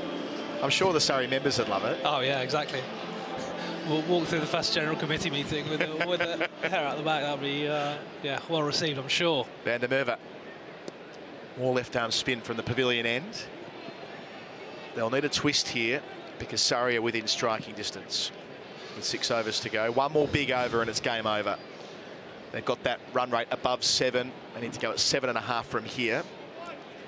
And they're setting up with a deep backward square, deep mid-wicket in front of the Peter May stand, Galdari stand respectively. Long on, long off protecting the short boundary. Bedser stand, and out at deep cover there's a 5th fielder. So well protected in front of square. Making room and picking out that man at long off. Easy single for Evans. Yeah, the interesting thing here, I think it's different between Surrey and Somerset, is that employment of the sweep. Sweep hasn't really been used by these guys. The right-handers, especially with the ball turning away. It's been a lot of down the ground and trying to hit over the wide pockets, over cover and mid-wicket. Doesn't quite squeeze it through the gap at backward point this time, Jacks, who's a shot away from another half-century in this tournament. I wouldn't be surprised if Jacks ends up in the World Cup squad later in the year. Big shout, that. I mean, I'm not saying he'd be in the first 11, but I wouldn't be surprised if he's in that, at least the extended squad.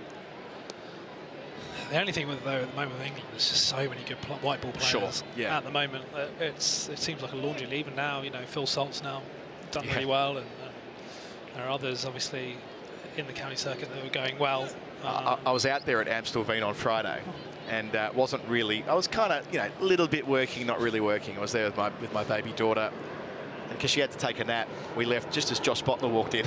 Mr. Carnage, Mr. World Record. Oh yeah, well, you'd be clambering over to protect your daughter with all those balls flying. Yeah, that's right. Yeah, it wasn't exactly kid safe in the last 10 overs. Yeah. But you're right, with Livingston and Butler, sort of the established names like Roy and Morgan, it's hard to find a spot, but I sense that Jacks is kind of proven now, hasn't he, that he's ready for whatever's next. Now on 48. Just walks an easy single to retain the strike. 5 overs to go. 40 runs needed. We'll say goodbye to Aaron Harranath. We'll hear from him again at the end of the match. 105 for 3 is the score. In fact, it looks like you're staying because I can't find John Norman. No, it's ahead of myself here. I'm happy to stay, I think, but I thought you were at the end of the match, so that's the only thing. Oh, am I jumping off? Yeah. In that case, no. These are the things we should have organised. Johnny's pointing at you, Aaron, so you better go or he'll get grumpy.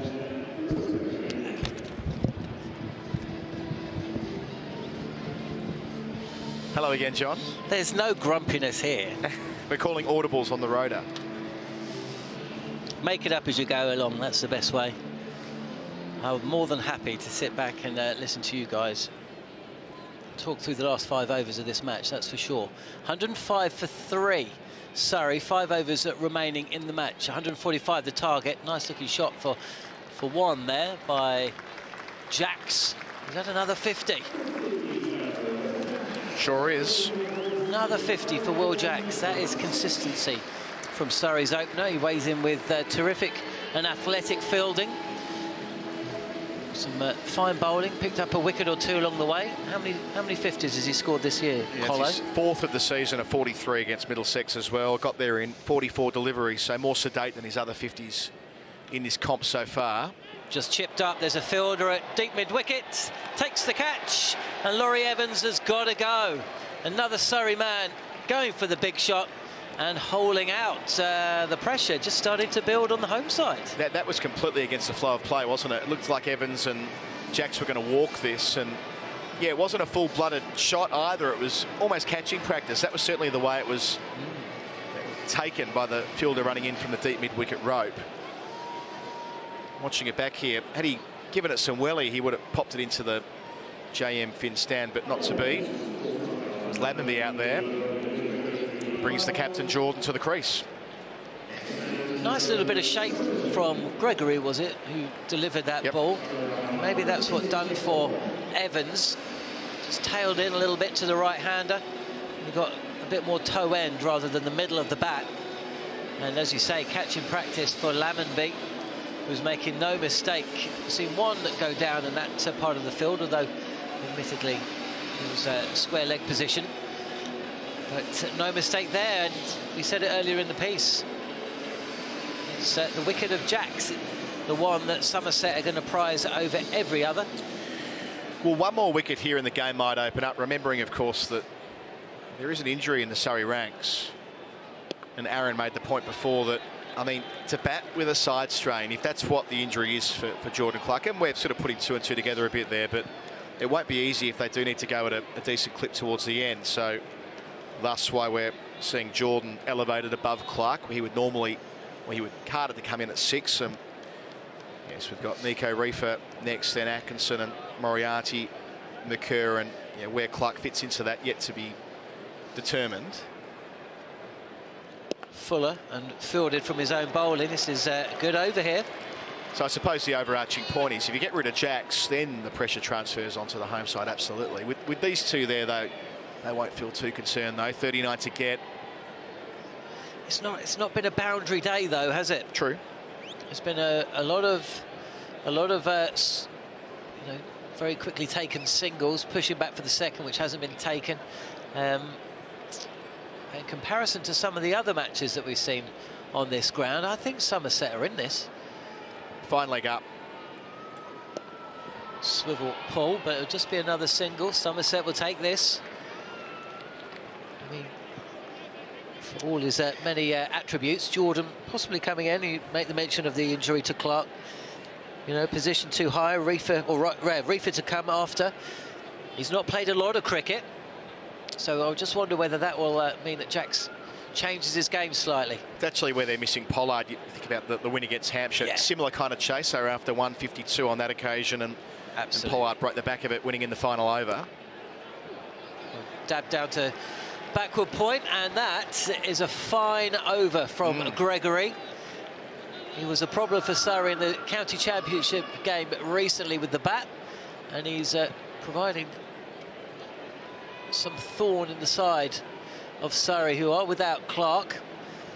Jacks is still there, unbeaten on 50. The new batter, the captain, Chris Jordan, 107 for 4. The target 145. So they've used 6 bowlers. I'll be interested to see what happens with Green. He's bowled 2 overs, none for 16. The first was better than the second, but he has been turned to bowl the death overs recently for Somerset, and it hasn't been working for them. He had 20 runs taken from over 18 against Essex, 17 taken for over 18 against Gloucestershire, and 22 off over 19 against Kent. So, that hasn't necessarily been a winning formula for them, but he looks to have the right skill set for it. Bowling it into the pitch, fingers down the seam, a couple of different slower balls. So, a bit of a watch this space. Options, though. I think this over might be a watch it space as well. Van der Merwe, who picked up a big wicket earlier on in the piece, he's switched to ends. I think he bowled all 3 overs from the JM Finn end. He's now bowling his 4th. I think it's his 4th from the Mickey Stewart Members Pavilion. Yeah, he'll have. Where are we? Yes. No, sorry, it's his 3rd. So they've got. Oh, sorry. I'm right. It is his 4th. Goldsworthy, he's got 2 to go. Jack's facing steps away. Seen that a couple of times, and close to. What's gone on here? I thought he just missed a cut shot.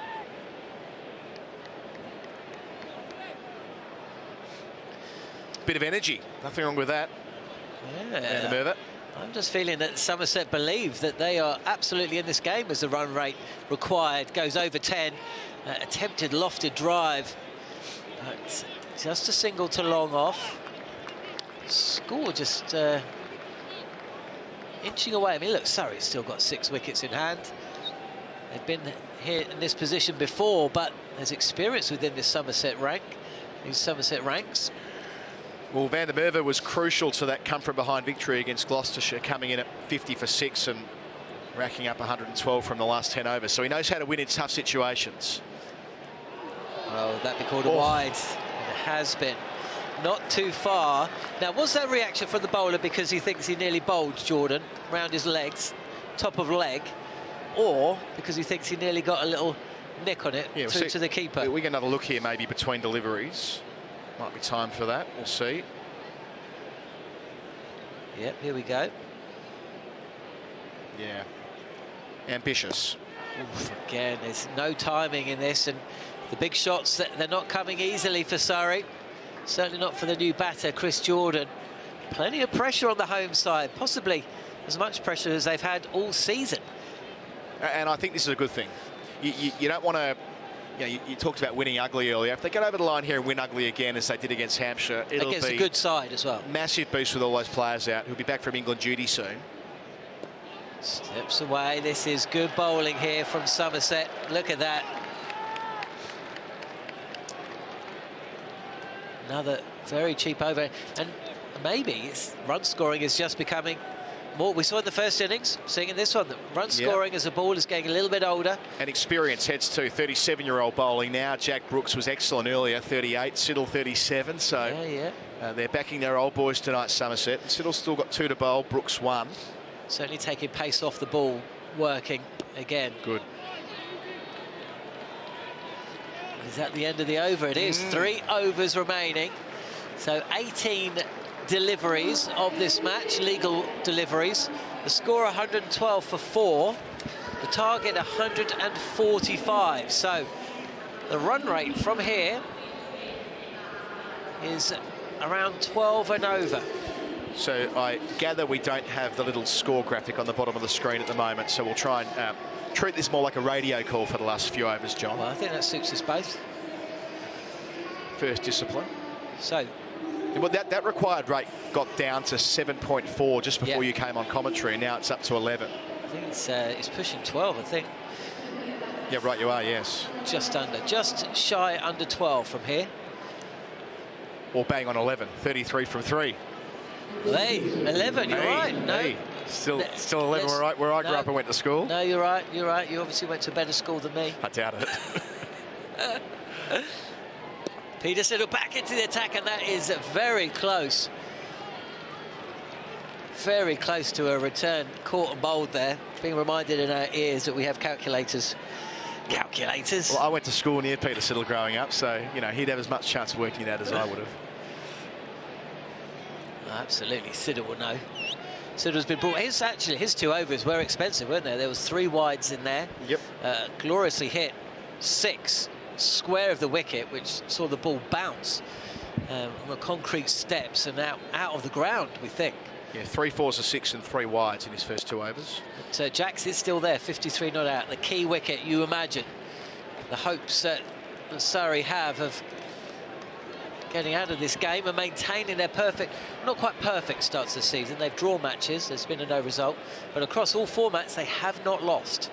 Is today going to be the first occasion that they're going to get downed, and if they do, fair play to a Somerset side that of course have got their own designs on that home quarter-final berth, finishing top of the South group. The North group, by the way, have you had a look at that? That is ridiculous. Try calling that one. This is a difficult match to call. 114 for 4. Again, no time here now. So he split the field there. Comes back for a second as Will Jacks. That is excellent fielding from Tom Lemonby. He took off before the ball was struck. Of course, as the cliche goes here at the Oval, the ball speeds up across the practice wickets, and Lemonby knew exactly where it was going to be placed. And yeah, good young cricketer. Has a fair bit about him, be it with ball, with bat. Hasn't bowled tonight, but has bowled in the competition, and clearly in the field as well. Took a good catch earlier. Still again, bangs it into the pitch. We've seen that all day, haven't we? Another swing and a miss. Siddle's not happy here. He went down onto his haunches as soon as that ball got through. What's he worried about? Or just general old fast bowler grumpiness? Is he not a bit too old for highlights in his hair? Please, that's sacrilegious. I hope that when he's 59, he's still got highlights in his hair. Have you ever had highlights? I bet you did. I bet you did in your late teens, early 20s. Full delivery on the stump, swept away. Just a single. Another good over here for Somerset. Starting to apply the squeeze. 2.1 overs remaining.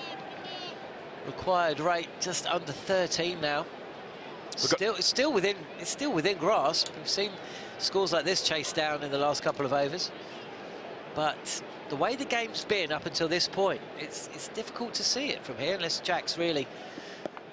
Jordan in position. Now just... Oh, I'll tell you what, he's managed to bisect the field on this occasion. Jack's attempted something similar, skimming the ball along the turf, but just the one bounce and away for 4, and that is a boundary Surrey needed. 121 for 4, 2 overs to go. The target 145. Yeah, I think that might be the most important delivery of the night so far. The fact that Jordan not only hit a boundary, gives a strike back to Jacks, keeps it at 2 runs a ball with 2 overs to go. Presumably Brooks will bowl one of those 2. The question becomes, how does Tom Abel manage over 19? Does he live a little? Does he bowl spin here? He's got a spin option in Goldsworthy. Ben Green, who's been used in the death overs recently. Looks like Brooks is going to bowl 19. So he'll leave his options open for 20. Between the experience of Siddle, Green, who'd have been going to recently, or the spinner Goldsworthy if they really want to keep the pace off at the end. So yes, they're backing Brooks, who's taken none for 11 from his 3 off the top inside the power play. Bowled 9 dot balls, didn't concede a boundary. I think if Surrey are 7 down, then Somerset could gamble a little bit more here. But with a set batsman, 6 wickets to go, they need to nail this over. Great opportunity for Will Jacks here. Long on and long off back. Oh, it doesn't matter where the fielders are. That is going all the way. 6 from the bat. What a shot. And Will Jacks moves into the 60s, and that target has just come 6 runs nearer. Yeah, that's why I was bullish around Surrey's chances before that ball. With Jacks on strike and batting through the innings, he hasn't really needed to do this. Chasing only 145, he hasn't needed to shift through the gears. Now he needs to. And he's well suited to it temperamentally. We know he can hit the ball such a long way. Even his miscues often go for 6. 18 to go. Big delivery here. Goes again, but it's fuller from Brooks. Now, does Jordan come back? He does come back. And is smart running from the captain. He knew he was running to the danger end. And if it meant giving up his wicket, he was prepared to do so. The throw, though, wasn't good enough. And either way, I think Jordan was running fast enough to get back in time. Yeah, so Jordan made the decision that it was more important to get Jacks back on strike. So good cricket to start with. But again, we saw earlier today a blind turn. I mean, that was it from Jordan. Perfect. The foot down at the right time. Now, was that a shortened run-up from Brooks there? Yeah, straight into it. Just trying to hurry Jacks and doing it well. Yeah, this is good cricket here, and I thought the follow-up ball following that 6 from Brooks was a good delivery. It was only the lightning pace of Jordan that turned a 1 into a 2. So the game is still alive. 145 the target, 129 for 4. What a big over this is. Little shimmy across the line from Jacks. And he indicates to Jordan that there's no 2 there. He was trying to pop that out towards mid-wicket. It sort of skewed off the bat towards long off. Lucky he did not end up with a top edge, which would have brought extra cover into play inside the circle. But yeah, 15 runs to go, 8 balls. If someone here in the crowd trying to claim the ground. Let's see. Down. Definitely catch has gone down and claims it anyway. Yes. Nice effort. I look forward to seeing the court case in about 2.5 years' time over that one. God loves a blacker. hauled away. Pops out into mid-wicket. I think Jordan's going to come back for a 2. Indeed, he does. He's not the cleanest of strikes, and now it's Jordan who looks like he's hobbling a little bit. So I see this as a bit of a free hit for Jordan. Yeah. You know, it's boundary or out. Yeah, he's not going to take strike. There's no need for him to run the risk of Jack's not being on strike for the first ball of the last over. I'm surprised there's still 2 on the offside. He'll be swinging hard. Oh, squeeze that. Chris Jordan. Mate, what a shot from the captain. All the pressure. Doesn't go for a wild swing. He just picks the shot by Sexterfield, and 4 runs from the bat from the Surrey captain. 136 for 4 Surrey, 1 over to go. 145 the target. So after Brooks did everything right in his first 3 overs, goes for 15, although you can't criticise him for the last ball, a wide Yorker. But you just sensed that Jordan was going back to try and open up the leg side if it was in his arc, but adjusted at the last moment, placed it through the circle. Really high quality batting, and yeah, leaving 9 on the board. Final over, Jack's on strike. The deck is stacked in favour of Surrey. And it's going to be Peter Siddle to bowl the final over of the match. I mean, this has been the most dramatic game we've seen this season, hasn't it, Colo? I mean, we've seen some fine performances, seen some quite close ones, relatively speaking. But I don't think we've seen a game where it's gone to the final over and you don't know where the destiny of the game is going. So let's have a look at this field. We've got to get Jacks out either with, in the first 3 balls of the over, Jacks needs to fall. Maybe the first 2 balls. And Siddle will know that. The final leg and 3rd man are up inside the circle. Siddle is in for the first ball. The final over, full. Oh, tempter for Jacks. Good ball. That's a risky delivery, though, isn't it? Well executed, though. Yeah, Hit the seam, just absolutely. enough movement. And that's the best result. Well, the best result's getting rid of Jacks, but the second best result, single, gets him down the other end. And maybe we can see some pressure applied to Jordan. Although in saying that, let's remember that Jordan's hit 2 boundaries. He's on 14 from 9, the captain, having elevated himself to number 6 in the absence of Jordan Clark. So he'll back himself to finish this himself. Well, there's a huge gap at mid-wicket. Is he going to run? Is it going to be tip and run here? Or... because it's a very similar field to the last delivery. Oh, it's skied it. And I think the fielder's going to come underneath it at deep mid-wicket and takes the catch. Lemonby again. I'm not sure about that shot from Jordan. But does give the strike back. Does it? Has the law not changed? The MC... my understanding is that we haven't moved to that in this competition. Well, which means the strike goes back. In that case, I take it back Chris Jordan. If Will Jacks is going to be facing, then fair dues. Yeah, so the laws of the game are changing, but my understanding is it hasn't kicked in as yet, which will mean that Jacks does go back on strike. So 4 deliveries remaining. 2 a ball. 8 needed.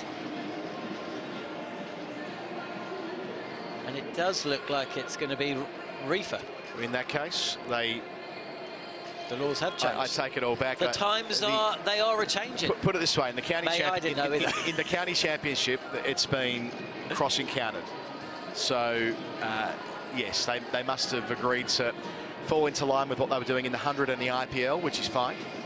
So, yes, back to what you originally said in that case, it does put Surrey at a disadvantage. Reefer facing his first ball of the season. 4 to go. And he gets off the mark. Certainly going to be 1. Is that going to race away to the boundary? The fielder puts in the dive. And it goes all the way.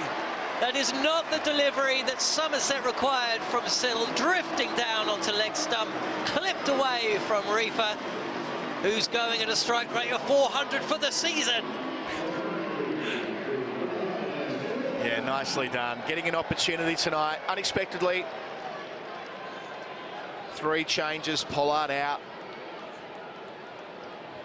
Reefer picked to play this lower middle order role, finisher role. tucking Peter Siddle away behind square to the short boundary. 4 to go. So, take the single, get off strike, you've done your job, or go for the glory.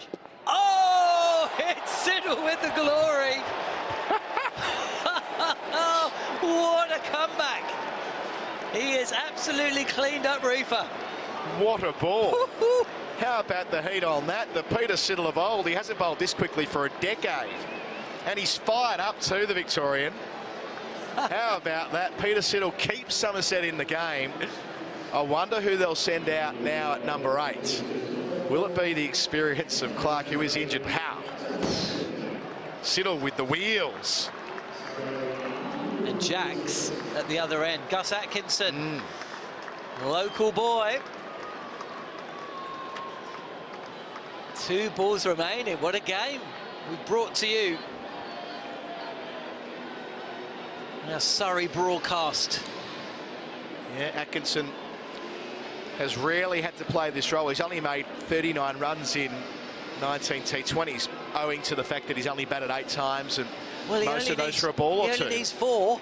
Well, that's true enough, but my point being is that the degree of difficulty isn't low against Pete Siddle with 2 balls to go after he's bent the middle stump back with a 90-mile-an-hour in-swinging Yorker. He does that again. Good luck keeping it out.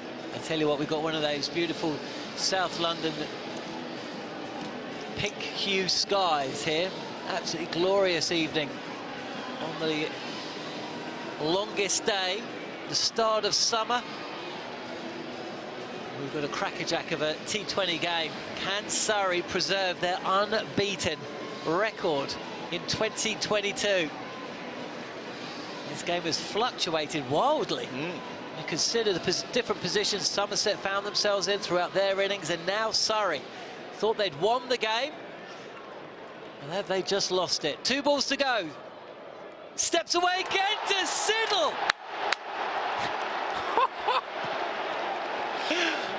Are we about to see? But it's not his birthday. He can't take hat-tricks unless it's his birthday. Atkinson. Been gone, and for perhaps the 5th time today, we've seen a batsman step away from the wicket and be castled. Well, we did say it. If Pete Siddle bowls another full, straight, quick Yorker, good luck keeping it out, Gus. Well, I mean, you know, watching it back here, he did make room, he did show his stumps, but credit to Pete Siddle, who has the chance to finish the game with a hat-trick and be the hero. Big call to bowl him in over number 20. He has been expensive tonight, but when it matters most, he stepped up in the final over of this game. And 1 ball to go. All I'll say, Colo, is that Chris Jordan and Gus Atkinson both had the opportunity to take the single, to get off strike and get Will Jacks back on strike. And now you could have a situation where Will Jacks bats the entire innings and is left essentially at the non-striker's end for the final over of a very low-scoring encounter. He's faced 1 ball in the final over, hasn't he? You know, I'm not sure that's particularly... That's very fine margins, and credit to the bowler. He's taken 3 wickets in the final over, Siddle. Wow. He conceded the boundary. Still got a ball to go. We were talking, if you're just joining us, by the way, where have you been? But me and Colo, it seems like an age ago, we were talking about hat-tricks, weren't we? Talking about Peter Siddle's hat-trick. We were talking about Peter Siddle's hat-trick. When the game was drifting along, they were knocking singles around Somerset. We thought, well, this could be a quick kill for the home team. Press fast forward an hour and a half. Well, you got to love T20. Well, you do. You absolutely do. Call it home, John Norman. Well, Peter Siddle is at the top of his mark, at the top of his run-up. 2 wickets in 2 balls. Surrey need a 4 from the final delivery of the match. It'll be a boundary and Surrey win. It'll be a wicket, Somerset win, and a hat-trick as Peter Siddle is into the crease now, delivers the ball, it's flicked through extra cover, and Surrey win the game. It won't be a hat-trick for Siddle. He's down on his knees. Somerset can't believe it. And Surrey have proved once again, with their team of superstars, they can win ugly. from the final ball. Conor McCurr, who hasn't played a T20 this year, strides to the wicket, smashes Siddle on his hat-trick ball for 4, and Surrey once again celebrate. They've beaten Somerset here by 3 wickets and preserve their unbeaten start to the season. Yeah, Conor McCurr into the team. Remember, he picked up Tom Banton at the start of the day when he looked like he was going to explode for Somerset. Picked up 2 wickets with the ball, coming in, last delivery, 4 needed. He could have predicted it was likely to be full and straight, and so he did. Not a lot of room to work with there through extra cover, and just did enough. Sprayed away out in that direction. Becomes a hero. Great response both from McCurr and from Jacks. Jacks batting through the innings unbeaten on 66. They get it done by 3 wickets. Last ball thriller here at the Kia Oval. And Surrey remain undefeated across the formats in season 2022, and they have guaranteed that they'll be in the quarterfinals of this competition with that 9th victory of the season. And I tell you what, playing the way they are right now, they're going to take some beating in the postseason as well. I tell you what, Colo, you know, it's a game of contrasting emotions, isn't it? The reaction from Conor McCurr when he drilled that drive past the fielder, stationed at extra cover, and he knew the moment it had gone past the fielder, he laced it. It was going to hit the boundary. The celebrations between McCurr and Jacks, whose reaction to Gus Atkinson's wicket was a complete opposite. And then in the middle of these two, as the 2 batters embrace, Peter Siddle, 3 wickets from the over, 1 ball away from another hat-trick, and yet he finishes on the losing side. That, in an essence, is what cricket is about and what sport is about, and is the reason we love this game. Right, me and Colo are going to go and have a embrace and a sit down, and we'll throw pitch side with Kate Mason. What unbelievable scenes at the end of that one. Thank you so much, John Norman, Adam Collins. What brilliant commentary to end that brilliant T20 we've seen tonight. We've got sweet Caroline going out on the speakers. I can barely hear myself thinking, but all we want to do really is see the highlights off the back of that brilliant over from Peter Siddle. And then Conor McCurr striking the ball like that. That is why we love T20 cricket. Let's take another look back at it. Well, Surrey was set at 145, and truth be told, very few in this ground, and there's a great crowd considering the difficulties we've all had to get here. Expected the drama that was to occur.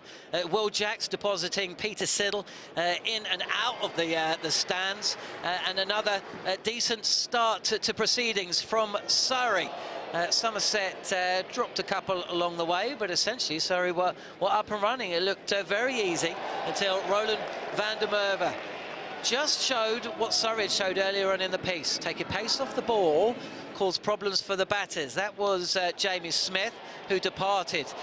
Sunil Narayan should have departed soon after, dropped by Goldsworthy, whose innings at the end of Somerset's batting first innings actually gave them a target to bowl at. It looked like it was really going to cost Somerset when Sunil Narayan deposited Lewis Gregory over the mid-wicket boundary, but then was caught 3 balls later. And that really slowed things up for Surrey. Suddenly run scoring became a fraction more difficult, despite a nicely taken 6 from Rory Burns, batting at number 4 for Surrey. But he was to fall soon after. Caught behind, trying to play to leg. A decent delivery from Gregory, who really was showing one of the reasons why he was recently called up to the England squad. Surrey was in control of their own destiny. Whilst they had Will Jacks at the crease, confident that they could haul down 145 relatively easily. Will Jacks continued as he has been all season. His 4th 50 in the competition to date. And as we approach the closing overs, with the run rate around 7.5, it looked like the end of the game would be a formality. Well, it wasn't to be. This catch in the deep signalled a little bit of a collapse for Surrey.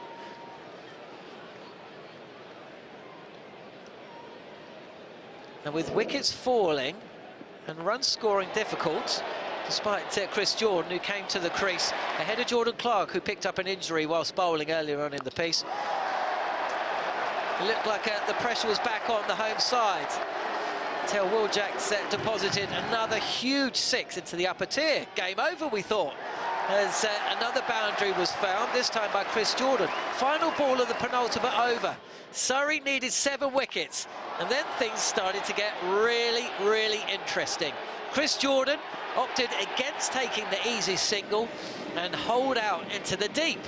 With the new rules in place, that meant the new batter, despite Jackson Jordan crossing, had to come to the crease and face up. First ball, Nico Reefer clipped Peter Siddle away for 4 as the veteran Aussie straight down the leg side. But the very next ball, and that of the one that followed it, saw Reefer and then Atkinson clean bowled. What drama here at the Kia Oval for the final delivery of the match. It could have been a hat-trick. Instead, Conor McCurr slapped the Victorian through extra cover, past a despairing fielder, and away for 4. 4 needed from the final delivery, 4 was attained, and it meant that Surrey's unbeaten T20 record continues. Another win for them over Somerset by 3 wickets. The emotions of the last 30 seconds of it. Wow, I think I've never celebrated that hard on a cricket field, honestly. As it came off the bat, I just started screaming and sprinted across the field. Yeah, the boys here for the last 5 overs, real clenchy, real stressing, so to finish it off like that was pretty cool. It was elation for Conor throughout his time on the pitch, but Will, for you, I imagine that was a bit of a roller coaster. How did you manage the emotions, and how did you feel when Conor saw it home like that? I mean, the whole 20 overs was pretty topsy-turvy. I found it quite hard myself, so I just had to stick at it. That last over was obviously a roller coaster in itself, like a whole game. When Gus got out, I was a little bit annoyed. But I just told Conor when he came in, just be confident, hit it out of the park. And he did the perfect thing, and yeah, there were celebrations we'll remember for a long time. It looked like a disciplined and controlled performance in terms of that second innings. Were there points when things started to go a little topsy-turvy that you questioned that strategy?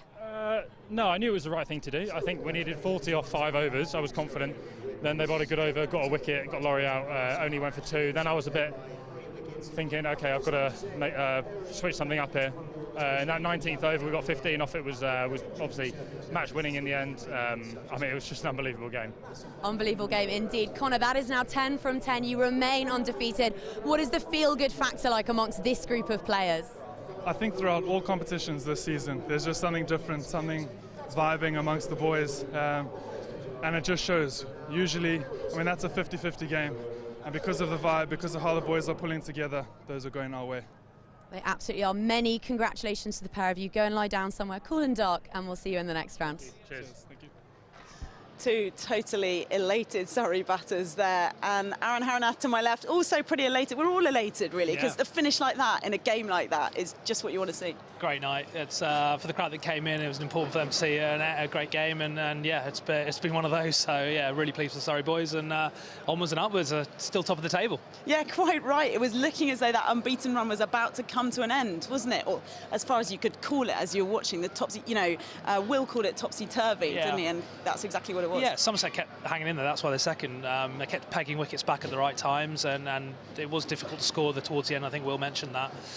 But it just shows the character of the side. They've built a good habit now of winning, and yeah, good to get over the line. Pleased for Will as well. Seeing something through, seeing an innings through like that is showing that he's just adding more strings to his game. So it's great. Yeah, very impressive from Will Jacks. And shall we talk about Conor McCurr? Yeah, absolutely. We were standing up here watching this. Can I say, I don't think we really thought that was a likely outcome. Yeah, I think with the 2 wickets and 2 balls, it was difficult. We're just taking a look at it right now. The moment that he struck that, the moment he struck it, he knew. Exactly. Yeah, but in the run-up, Yeah, absolutely. I think when you come in to a team cold and you bowl like that, I think that's your primary discipline. But to actually have to come in and hit 4 off 1 ball, that says a lot about his character and what he's been doing behind the scenes to get ready for this game. So I'm really happy for him too. Yeah, tell us more about that. You think he's both a great player and a great guy? Yeah, exactly. Yeah, he's been working hard. I know that. He's had a few bit of bad luck with injuries and stuff, but he seemed like he bowled really well with good pace and actually doing it with the bat, which is his less strong suit. It shows great character. Yeah, and they looked as though they were enjoying themselves by the end, didn't they, yeah. Will and Connor? And that's the sort of thing you, as a former player, probably like to see, those moments. Exactly, especially 2 young guys as well, coming into this team, making it their own. So, it's nice like that. You can celebrate and enjoy, and I'm sure they will tonight. And as you say, onwards absolutely, now to finals. Yeah, absolutely. I think quarter-final now, we'll see what the draw is there, and one more big game there. But it looks like they are building the right head of steam. Being challenged like that was important. To come through a challenge like that's really important too. So it shows good character, good commitment from the guys. They all seem to be having fun out there. It looks like a good group. They've enjoyed themselves. We've enjoyed ourselves. You've enjoyed yourself. We hope that you have enjoyed yourselves as well back home. We'll be back here on the stream again on Friday next week. That's Kent. That's the last one of our coverage here at Surrey County Cricket Club. We hope you'll join us. We'll see you then.